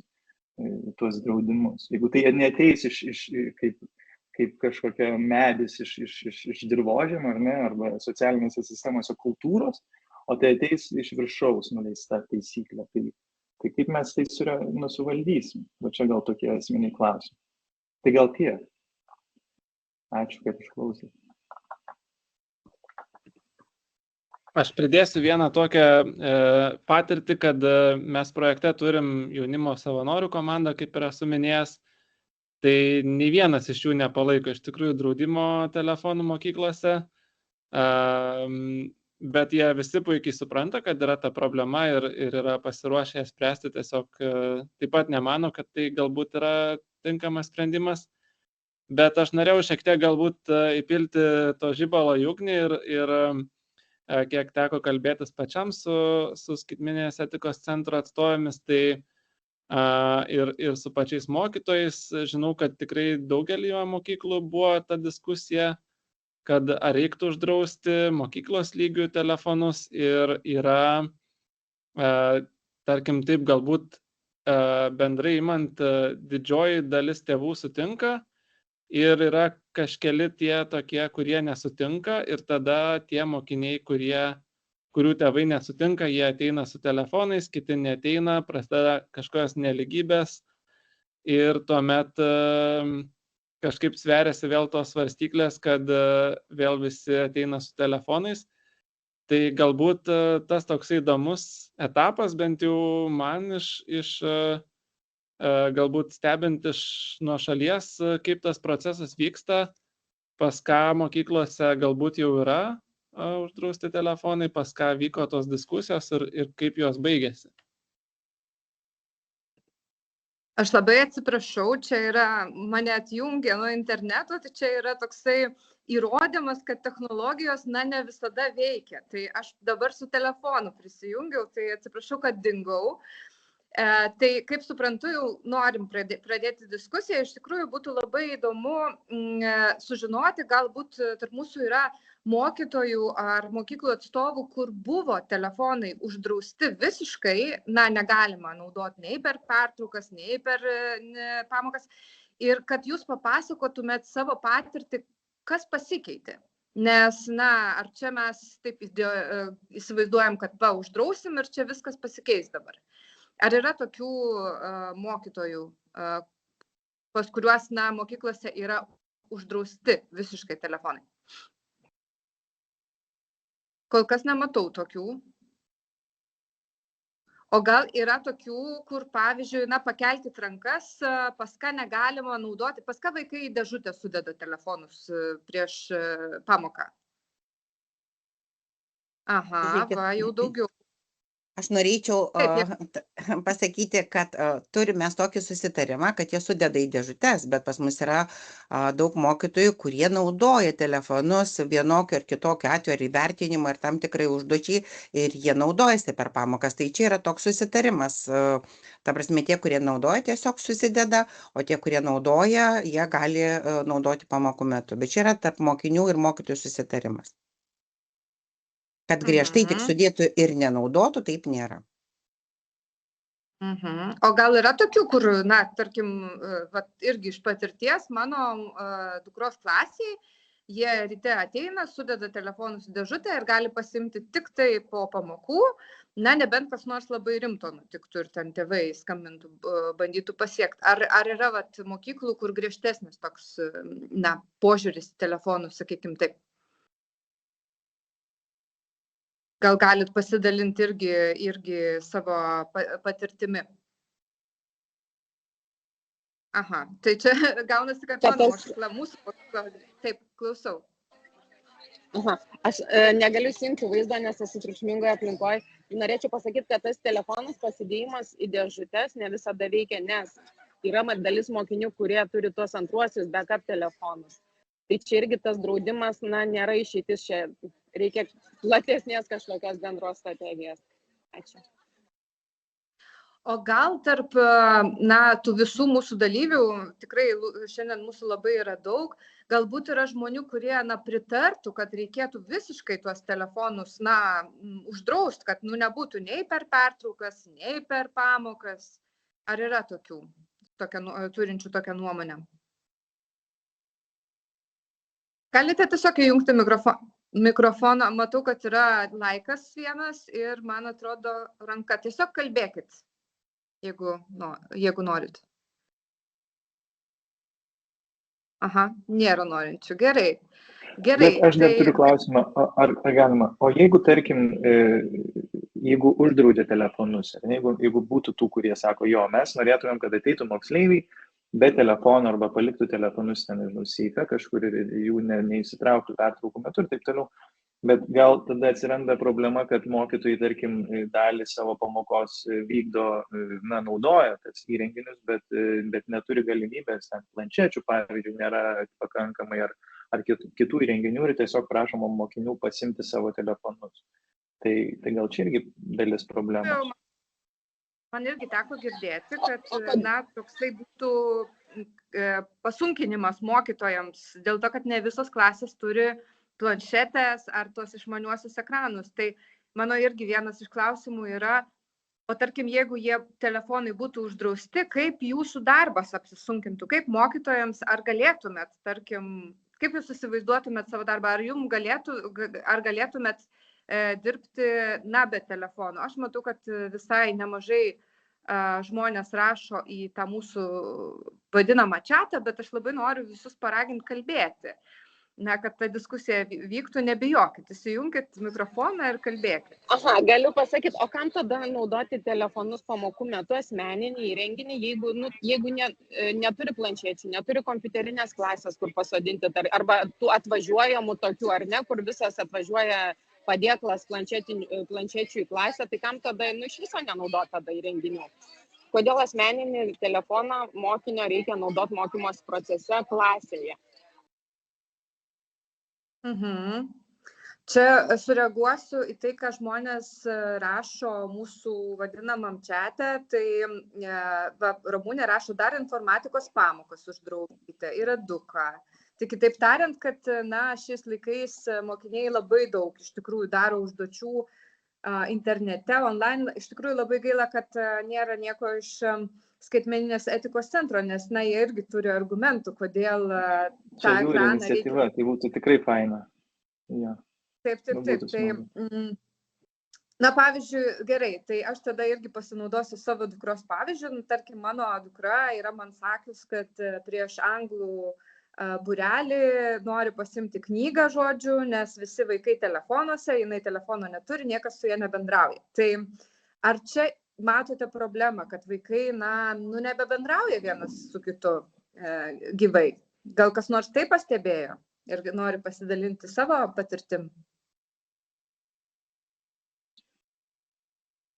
Nes, išeina taip, kad žmonės telefonų kažkiek atskirti. Atsiprašau, kažkas kalbėkit.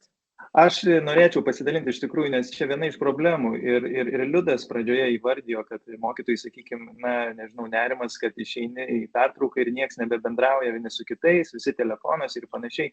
Aišku, jie tuose telefonuose ten čiatus mingo, kaip turi būti, ar ne, ir ten visa jų komunikacija, kaip čia keliauja, bet kita problema, kad mes apskritai visas švietimas yra nukreiptas į mūsų supantį pasaulį ir labai mažai dėmesio žmogaus vidiniams pasauliams ir nelieka laiko. Ir mes laiko to ryšio, tvaraus, tikro, kokybiško ryšio kūrimui ir mes to nepraktikuojam. Ir mes dabar pasidalinsiu, kam tie telefonai galėtų būti mokiniam. Tai čia nemokamas appsas, kurį mes su Vilniaus universiteto pagalba sukūrėm, būtent tokiai veiklai susėda vienas priešais kitą moksleivis ir tokio sužaidiminimo būdu, kas kelias minutes, jie atsidarė šitą appsą, kiekvieną savo telefone gali vieną eilę žodžių pasislenka po kelių minučių ir jie taip gali pasikalbėti kažkokia jiems aktualia tema. Ir iš tikrųjų, iš mano patirties, iš nežinau kiek jau praktiškai, apie 5000 moksleivių esame aplankę visoje Lietuvoje ir ten, iš jų net kai jie yra kokius 5 metus kartu klasėje, ar ne, ar ten, nežinau, visus 10 metų, būna, kad jie taip niekada ir nepasikalba akis į akį vienas su kitu, nes tiesiog mokykloje nesudarom jiems tokios galimybės.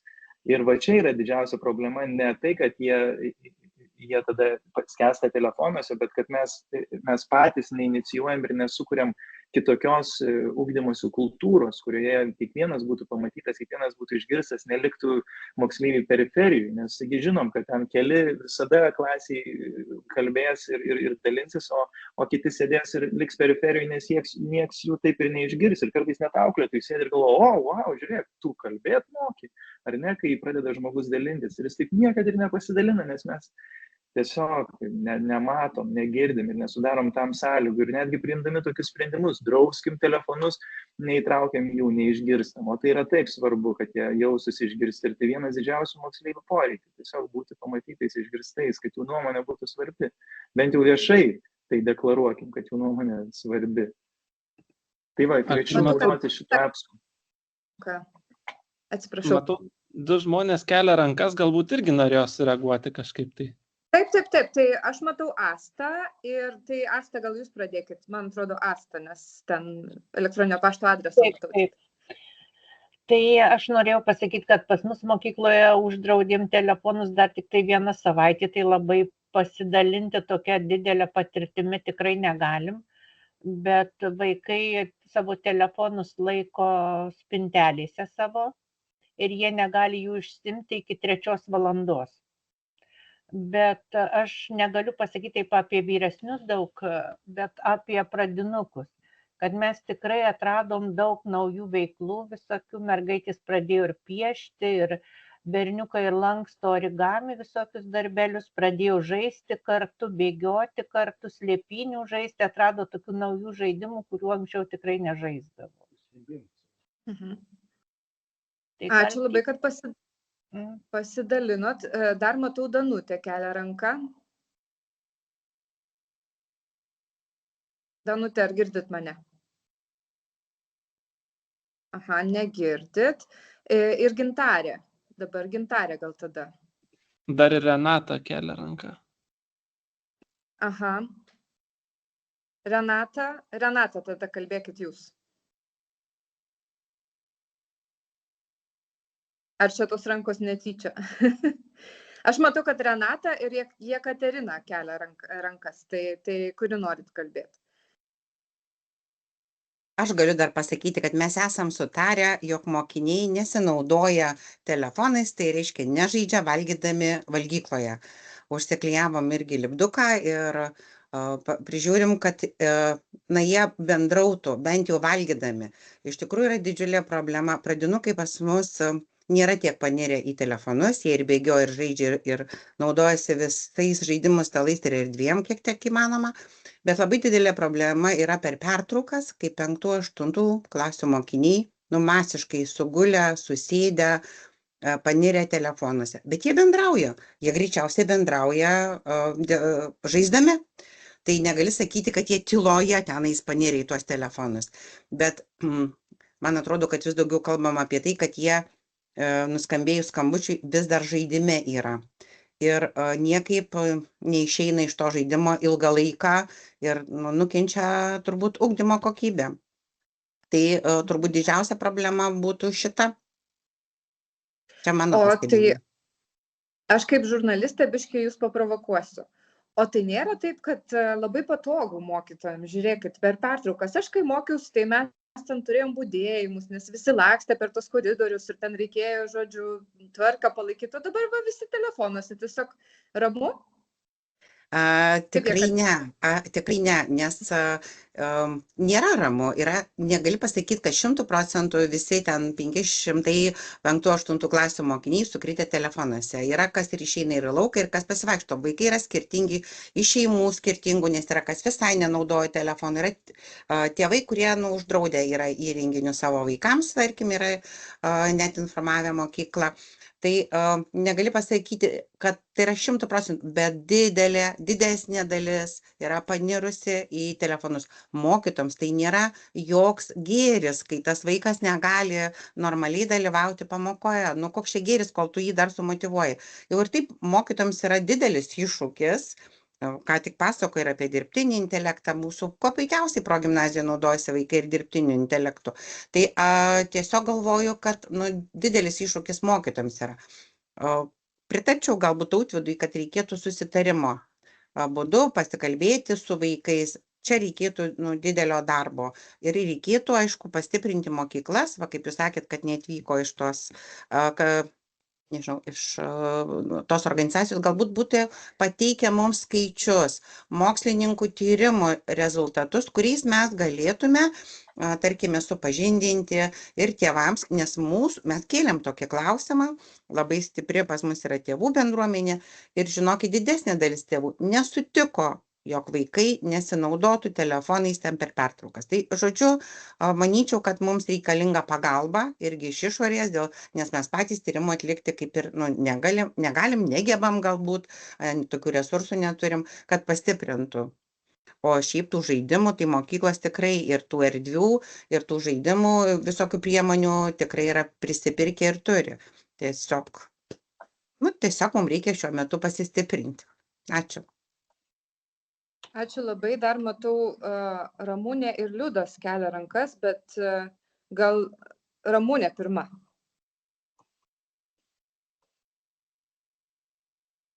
Ramunė, klausom jūsų. Aha. Taip, aš esu, kaip matematikos mokytoja, labai didelio skirtumo tarp telefono ir kompiuterio nematau, nes ir tai man yra kompiuteris jau šiais laikais. Tai va, o kažkaip labai mažai šnekama apie tėvų kontrolės priemonės. Tikrai yra tų appsų visokių, tikrai yra tų priemonių, Ir labai mažai, kaip sakant, atsakomybės iš tėvų pusės. Mes kaip mokytojai arba kaip mokykla mes negalim sudėti kontrolės priemonių į telefonus, bet tą gali padaryti tėvai. Ir apie tai kažkodėl tai nešnekama. Visą laiką kalta tik mokykla, kad nesukontroliuoja to mokinių, kad jie ten naudojasi per pamokas, per pertraukas ir panašiai. Ir kalbant apie draudimus, jeigu jau taip drausti, tai kaip čia visi paminėjo, kad jie turi ne po vieną telefoną, visų antrą, reikėtų uždrausti ir išmaniuosius laikrodžius, ir kitus išmaniuosius įrenginius, nes tikrai tų išmaniųjų įrenginių dabar tikrai labai daug yra, jų įvairūs jie yra. Tai vat, o šiaip, ką aš ten dar, aš pati tai naudoju, stengiuosi įtraukti, nes man būna tokių situacijų kaip informatikos mokytojai, kad mane išvaro iš tos informatikos kabineto, tai mes ir taip pat ir telefonuose visokios užduotis atliekam, net ir programuoti galima, tiek pačiu Pythonu, tiek su C++. Man tai didelio, sakau, skirtumo nėra tarp to ir to, tik labai sunku tiek iš telefono ištraukti, tiek iš kompiuterio, nes jeigu, kaip sakant, vaikas gameris, tai jis nesvarbu, kur gameris, ar jisai telefone, ar kompiuterį. Tiesiog telefonas visada būna kišeniai po ranka, gal dėl to ir atrodo, kad jisai telefoną. Bet jeigu iš jo į telefoną duot kompiuterį, jis sėdės kompiuterį.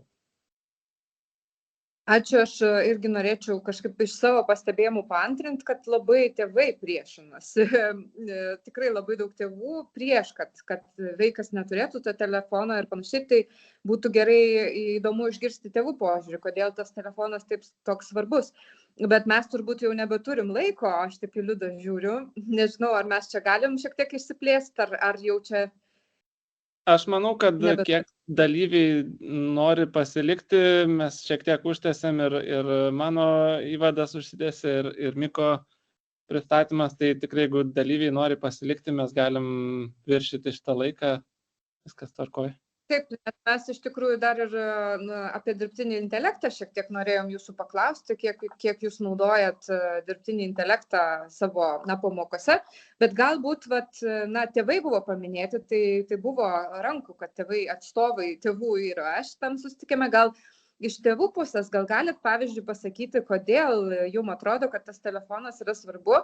Aš pati esu girdėjus tokį argumentą, kad, įsivaizduokim, jeigu nebūtų telefonų, tai ką tie vaikai per pertraukas darytų, kur eitų ir ką vartotų. Maždaug tokia baimė. Nežinau, ar jį pagrįsta, kaip jums atrodo, ar telefonai iš tikrųjų išgelbėja nuo to tokio ėjimo, nežinau, parūkyti, pavyzdžiui. Kokia, gal kas nors gali pasidalinti savo mokyklos patirtim? Gal yra kokių nors, nežinau, mokslinių įrodymų, kad dabar mažiau vaikai bėga per pertraukas rūkyti už kampo, nes pas mus, mano mokykloje, tai tokia problema buvo, atsimenu, kur mokytojai gaudydavo. Tai rankų kol kas nematau, tai jeigu tikrai norėsit kas pasisakyti, matau, kad rašote mūsų pokalbių lange aktyviai, tai aš tikrai labai drąsinu visus tiesiog įsijungti mikrofoną ir įsijungti diskusiją, bus paprasčiau, nes ne visi neskaito. Vilija, matau, kelia ranką.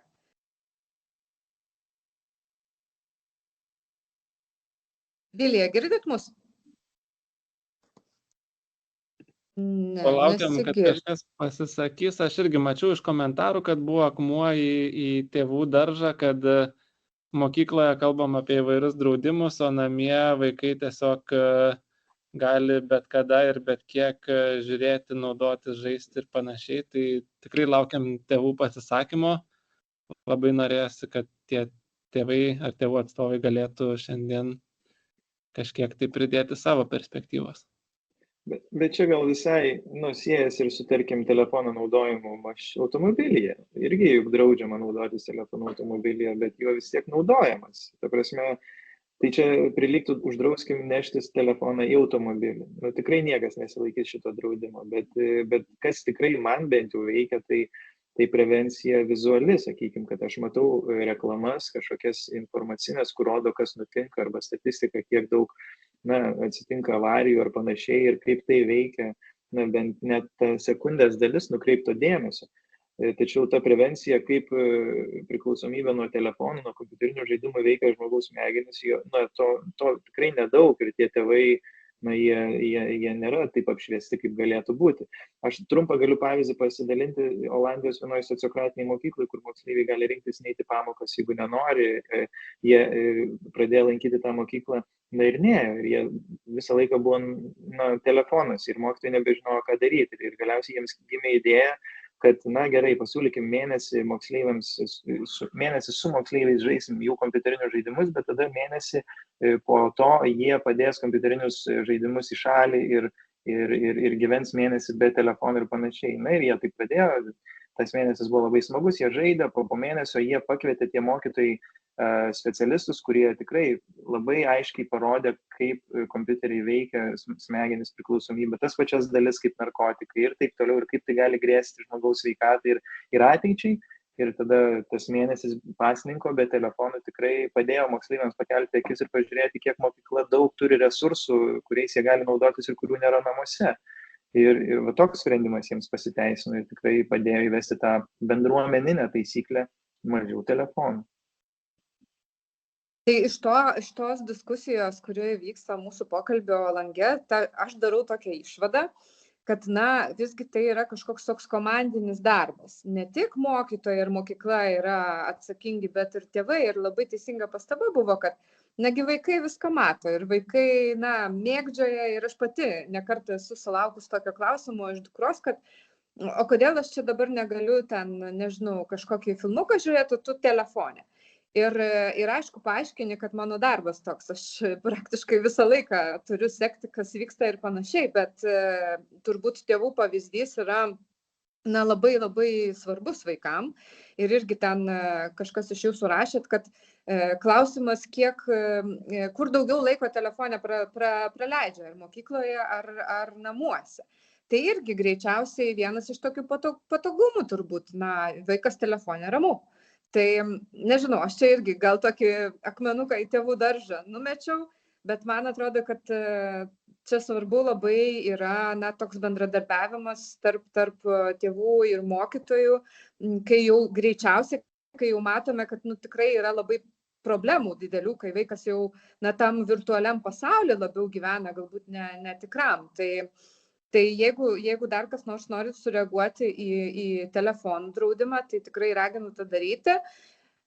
O jeigu ne, tai, na, dar toks vienas iš klausimų, na, tikrai buvo labai įdomus pristatymas apie dirbtinį intelektą. Aš čia prisirašiau naujų šitų visų įrankių, man pačiai labai bus gerai, nes aš dėstau universitete, tai pas mane praktiškai irgi pirmakursiai, tai yra beveik 12-okai, tai aš juos tokius tarpinių variantų laikau tarp mokyklos ir universiteto. Ir tikrai kartais naudoju tos įrankius, tai gal jūs galite pasidalinti, ar jūs naudojate dirbtinio intelekto įrankius pamokose ir kaip? Galbūt kas nors naudojat ir, pavyzdžiui, labai pasiteisino, labai gerai veikia pamokose. Tai galite pasidalinti patirtim su kolegom. Ar yra tokių naudojančių? Aš naudoju savo pamokose, man pasiteisina, nes mano mokykloje yra nemažai specialių poreikių mokinių ir būtent kažkokias užduotis sugalvoti kiekvieną kartą, kad paprašau, kad sugeneruotų. Tai tikrai pateikia neblogų variantų ir tai man padeda sutaupyti laiko galvojant užduotis specialių poreikių mokiniams. Labai gera idėja, manau, kad tikrai galima pasinaudoti. Galbūt kas nors dar? Marija rašo, sukuria įdomias integruotas užduotis.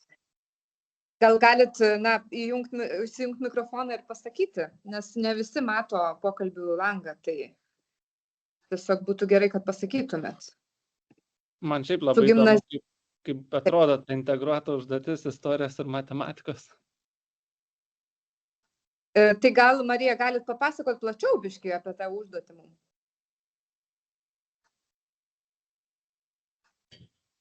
Taip, galiu. Kai norėjau išbandyti tą dirbtinį intelektą, kokios yra jo galimybės, tai kaip tik mes kalbėjome apie, su 12-okais turėjome tokią temą, Šiaurės karas, karai su švedais ir ta tema nėra tokia labai įdomi ir patraukli. ir pabandžiau, kad sukurtų man užduotį. Sakykime, su ploto teritorijos netekimu, valstybės ploto kaita. Ir dirbtinis intelektas sukūrė kelias užduotis. Ir, žinokit, sprendė mokiniai labai įsitraukę. Jiem tai buvo kažkas naujo, netikėto. Aišku, ten intelektas spręsdamas padarė klaidą. Tai buvo dar įdomiau. Ir iš tikrųjų bandau vieną užduotį po kitos su įvairiais dalykais. Labiausiai nesiseka su etika, nes gaunasi tokios užduotis, kurias mokiniai sprendžia to pačio dirbtinio intelekto pagalba, o man tai nepatinka. Na, etika toks dalykas, kad jau čia dirbtinis intelektas turbūt ne visai giliai mąsto. Matau, tai visiems siūlau išbandyti tikrai. Ačiū labai, kad pasidalinote. Matau dar rankas, man atrodo. Matau, kad rašo Daiva, kad kūrė testus. Tai kas keliat rankas, gal galit pasidalinti tada savo patirtim? Ar girdit mane? Girdime. Aš dirbu gimnazijoje ir iš tikrųjų, šiaip man kaip mokytojai, tai dirbtinį intelektą aš naudoju kiekvieną dieną iš tikrųjų palengvinti ir pagreitinti pasiruošimą pamokoms. Tai žinoma, pirmiausiai ir tą patį gamą įrankį, jeigu reikia išbandyti, ir su ChatGPT, ir tarkim paprašau, kad ir testus kažkokius ten apklausas sukurtų, ar pamokos planą kažkokį, tarkim, su įdomesnėm užduotim padarytų. Na, o aš tik tais norėjau pasidalinti, mes pernai darėm su mokiniais, kas liečia per neformaliojo ugdymo užsiėmimus, tokį gal įdomesnį dalyką. Tai mūsų viena lietuvių kalbos mokytoja labai mėgsta kurti haikus ir sukūrė su mokiniais ten, nežinau, neatsimenu aš dabar tiksliai kiek tų haikų, bet atsirinko 6, kurie jos manymu buvo geriausi. O aš iš tikrųjų paprašiau, kad dirbtinis intelektas sukurtų haikus ir paskui davėme visai mokyklos bendruomeniai rinkti, kas jų manimų iš tų 12 1, 2, 3 vietą užėmė ir aišku, tam pačiam dirbtiniam intelektui davėme rinkti. Ir įdomiausiai buvo taip, kad iš tikrųjų tiek dirbtinio intelekto nuomonė, tiek mūsų mokyklos bendruomenės nuomonės sutapo ir 3 haiku buvo dirbtinio intelekto sukurti, papuolė į 5-tuką, o 2 mokinių. Ir pirma vieta iš abiejų buvo ta pati įvardinta. Tai iš tikrųjų mes darom labai daug įvairiausių tokių, sakykime, tam pačiam neformaliajam ugdymui, reikėjo čia neseniai apie mokyklą sukurti filmuką, tai kūrėm scenarijus su dirbtiniu intelektu, juos tobulinom, o po to pagal sukurtus scenarijus darėm jau filmukus. Tai iš tiesų yra tų sričių labai daug, kur naudojam, bet man kaip mokytojai tai labai didelė pagalba.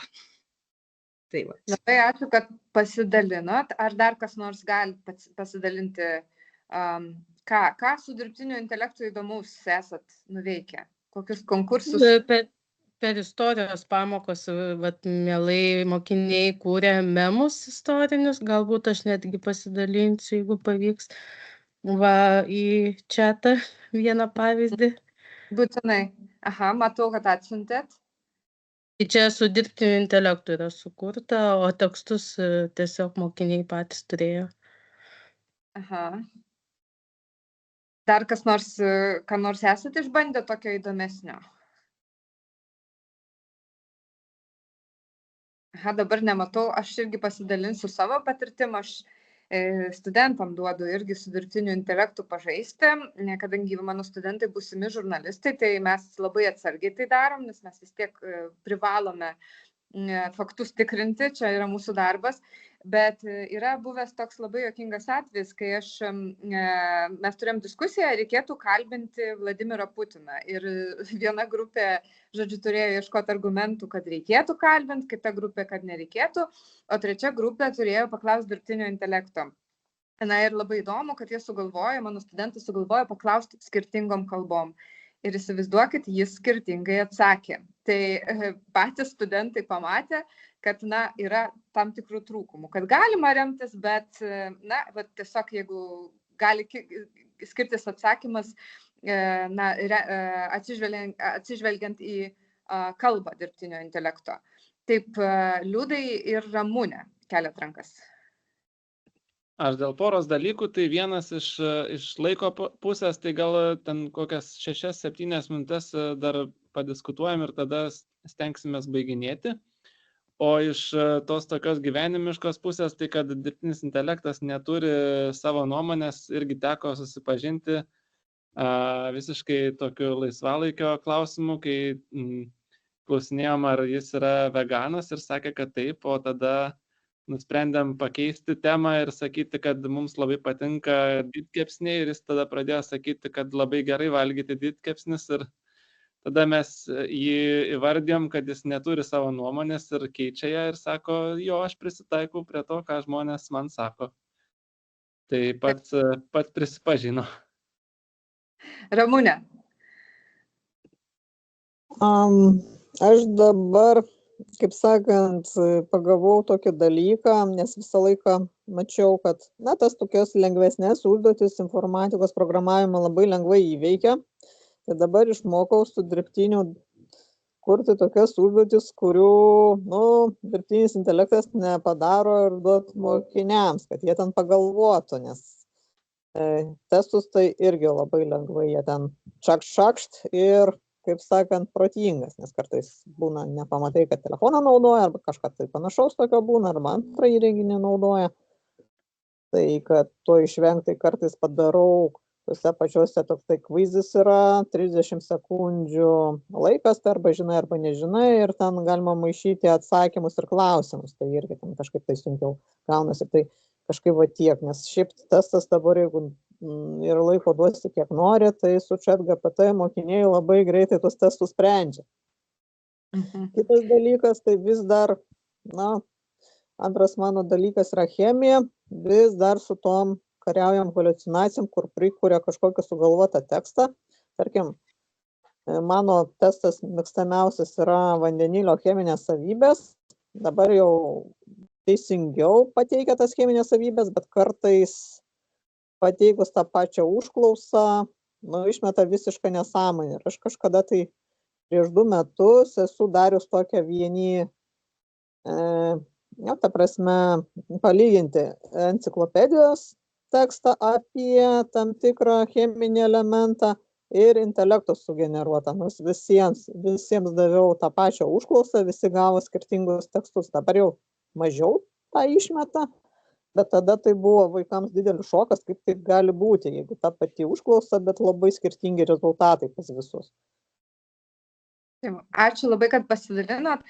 Aš matau, kad jau žmonės atsisveikina, tai pabaigai aš tokį gal klausimą norėjau užduoti. Ar esat prigavę, kad vaikas naudoja, nežinau, tarkim, rašinėlį parašė dirbtinis intelektas ir jeigu taip, tai kaip, pagal ką pamatėt, pagal ką supratot? Kaip gaudot? Ar fiziškai pamatot, ar tiesiog atskiriat, pavyzdžiui, kažkokius, nežinau, žodžius specifinius? Galima atskirti, iš tikrųjų, jeigu, pavyzdžiui, mokinys, kuris, jau yra skurdus žodynas, tiesiog pamokose, kai kalba bendrai ir tau parašo, su tokiais žodžiais, kur kasdien net nenaudoja, arba net pamokose mes nenaudojam, tai faktas yra, kad yra naudojamasi, kad ne pats rašė. Tai kitaip tariant, mokytojas turi labai gerai savo mokinius pažinoti. Taip. Taip, Ramunė, norėjo dar kažką sakyti. Pagal stilių, o šiaip, pavyzdžiui, jeigu programavimo kodas, tai nepagausi. Nes labai ten standartiniai atsakymai, labai tiksliai tos kodus parašo, nepagausi. Vienintelis būdas, tai ten toksai online GDB, kadangi ten galima uždrausti įrašant, kaip sakant, kopijavimo mygtuką, tai jisai, jeigu net susigeneravo atsakymą su dirbtiniu intelektu, tai jis vis tiek turi rankas susivesti. Tai matau, kad dar rašo mokytojai, galima atskirti iš terminų, sąvokų, išsireiškimų. Turinys parodo, kai 9-okas pateikė rezultatą naudodamas tik studentų žinomas struktūras. Na va, čia jau irgi tikrai labai daug kompetencijų reikia mokytojams turėti, kad atskirtumėt, kuris mokinys gali parašyti, kuris negali. Tai nežinau, gal dar kas nors kažką nori pridėti, nes man atrodo labai gerų pavyzdžių buvo pateikta, kur tikrai visi gali pasinaudoti ir idėjų. Tai jeigu dar norit pasidalinti, ką jūs įdomus padarėt. Aš tik šiek tiek noriu pakomentuoti. Šiais laikais mokytojas jau tampa kaip kriminalistų sekliu atpažinti, kas yra kas. Taip. Tikrai. Aš tai norėčiau pridėti tai, kad aš iš tikrųjų per savo pamokas leidžiu mokiniams naudotis. Ir aš visą laiką sakau, imkit viskuom ir naudokitės. Pagaliau įtraukusis ugdymas, kaip jie nori, taip jie pateikia. Bet mes, kaip ir čia kolegos sakė, iš tikrųjų esam pamatę, kiek daug galima pamatyti klaidų, kurias padaro dirbtinis intelektas. Tai čia šitoj vietoj visą laiką kalbam apie kritinį mąstymą, apie perklausimą dar 5 kartus, pasitikslinimą, sužinojimą, tam tikrų frazių, tam tikrų dalykų, tam tikrų formulių. Ir iš tikrųjų aš, pavyzdžiui, per pamokas visą laiką klausiau, darai su dirbtiniu intelektu? Taip. Tai kuri vieta yra tavo, kuri vieta yra dirbtinio intelekto? Kartais sako, aš tik pasižiūrėjau, aš pasidariau, bet aš pasitikrinau. Tai man nereikia sekti, su manim kalbasi mokiniai, dėl to, kad aš leidžiu viskuom naudotis. Nežinau, galbūt dėl to, bet aš neseku, bet aš leidžiu viską daryti. Iš tikrųjų, tai labai svarbu, ką jūs ir sakot, kad, gerai, dirbtinis intelektas gali parašyti, bet faktus tai reikia patikrinti. Ir aš savo vieną studentę buvau prigavus, kuri, parašė, kad vienas Seimo narys yra buvęs Lietuvos banko vadovas. Ir tas Seimo narys yra mano kursiokas, mes kartu mokėmės ir aš jam sakau, kodėl tu man nepapasakoji, kad tu Lietuvos bankui vadovavai. O būtų užtekę tiesiog paguglinti. Tai kartais, tie paprasti dalykai, tikrai yra patikimesni nei dirbtinis intelektas. Tai nežinau, Liudai, turbūt jau nebeturim laiko, taip suprantu. Aš manau, kad taip, stengiamės baigti, nebent yra kažkokių dar paskutinių minčių, kas kažko dar nespėjo pasakyti, kas taip ir liko, galbūt iš lūkesčių, ką norėjot pasidalinti šitam renginyje ar kažką tai išsakyti. Jeigu neliko tokių dalykų, tai tada dėkui visiems, kad dalyvavot. Ir reikia būtinai skaitmeniniam etikos centrui pasakyti, kad susidomėjimas yra ir nori tėvai ir mokytojai, tokio tyrimų mokslinių apie ekranų, nežinau, žalą, naudą ir panašiai. Ir tiesiog gal dar vieną diskusiją surengti. Manau, kad tikrai per diskutavimą mes tą tiesą ir surasim.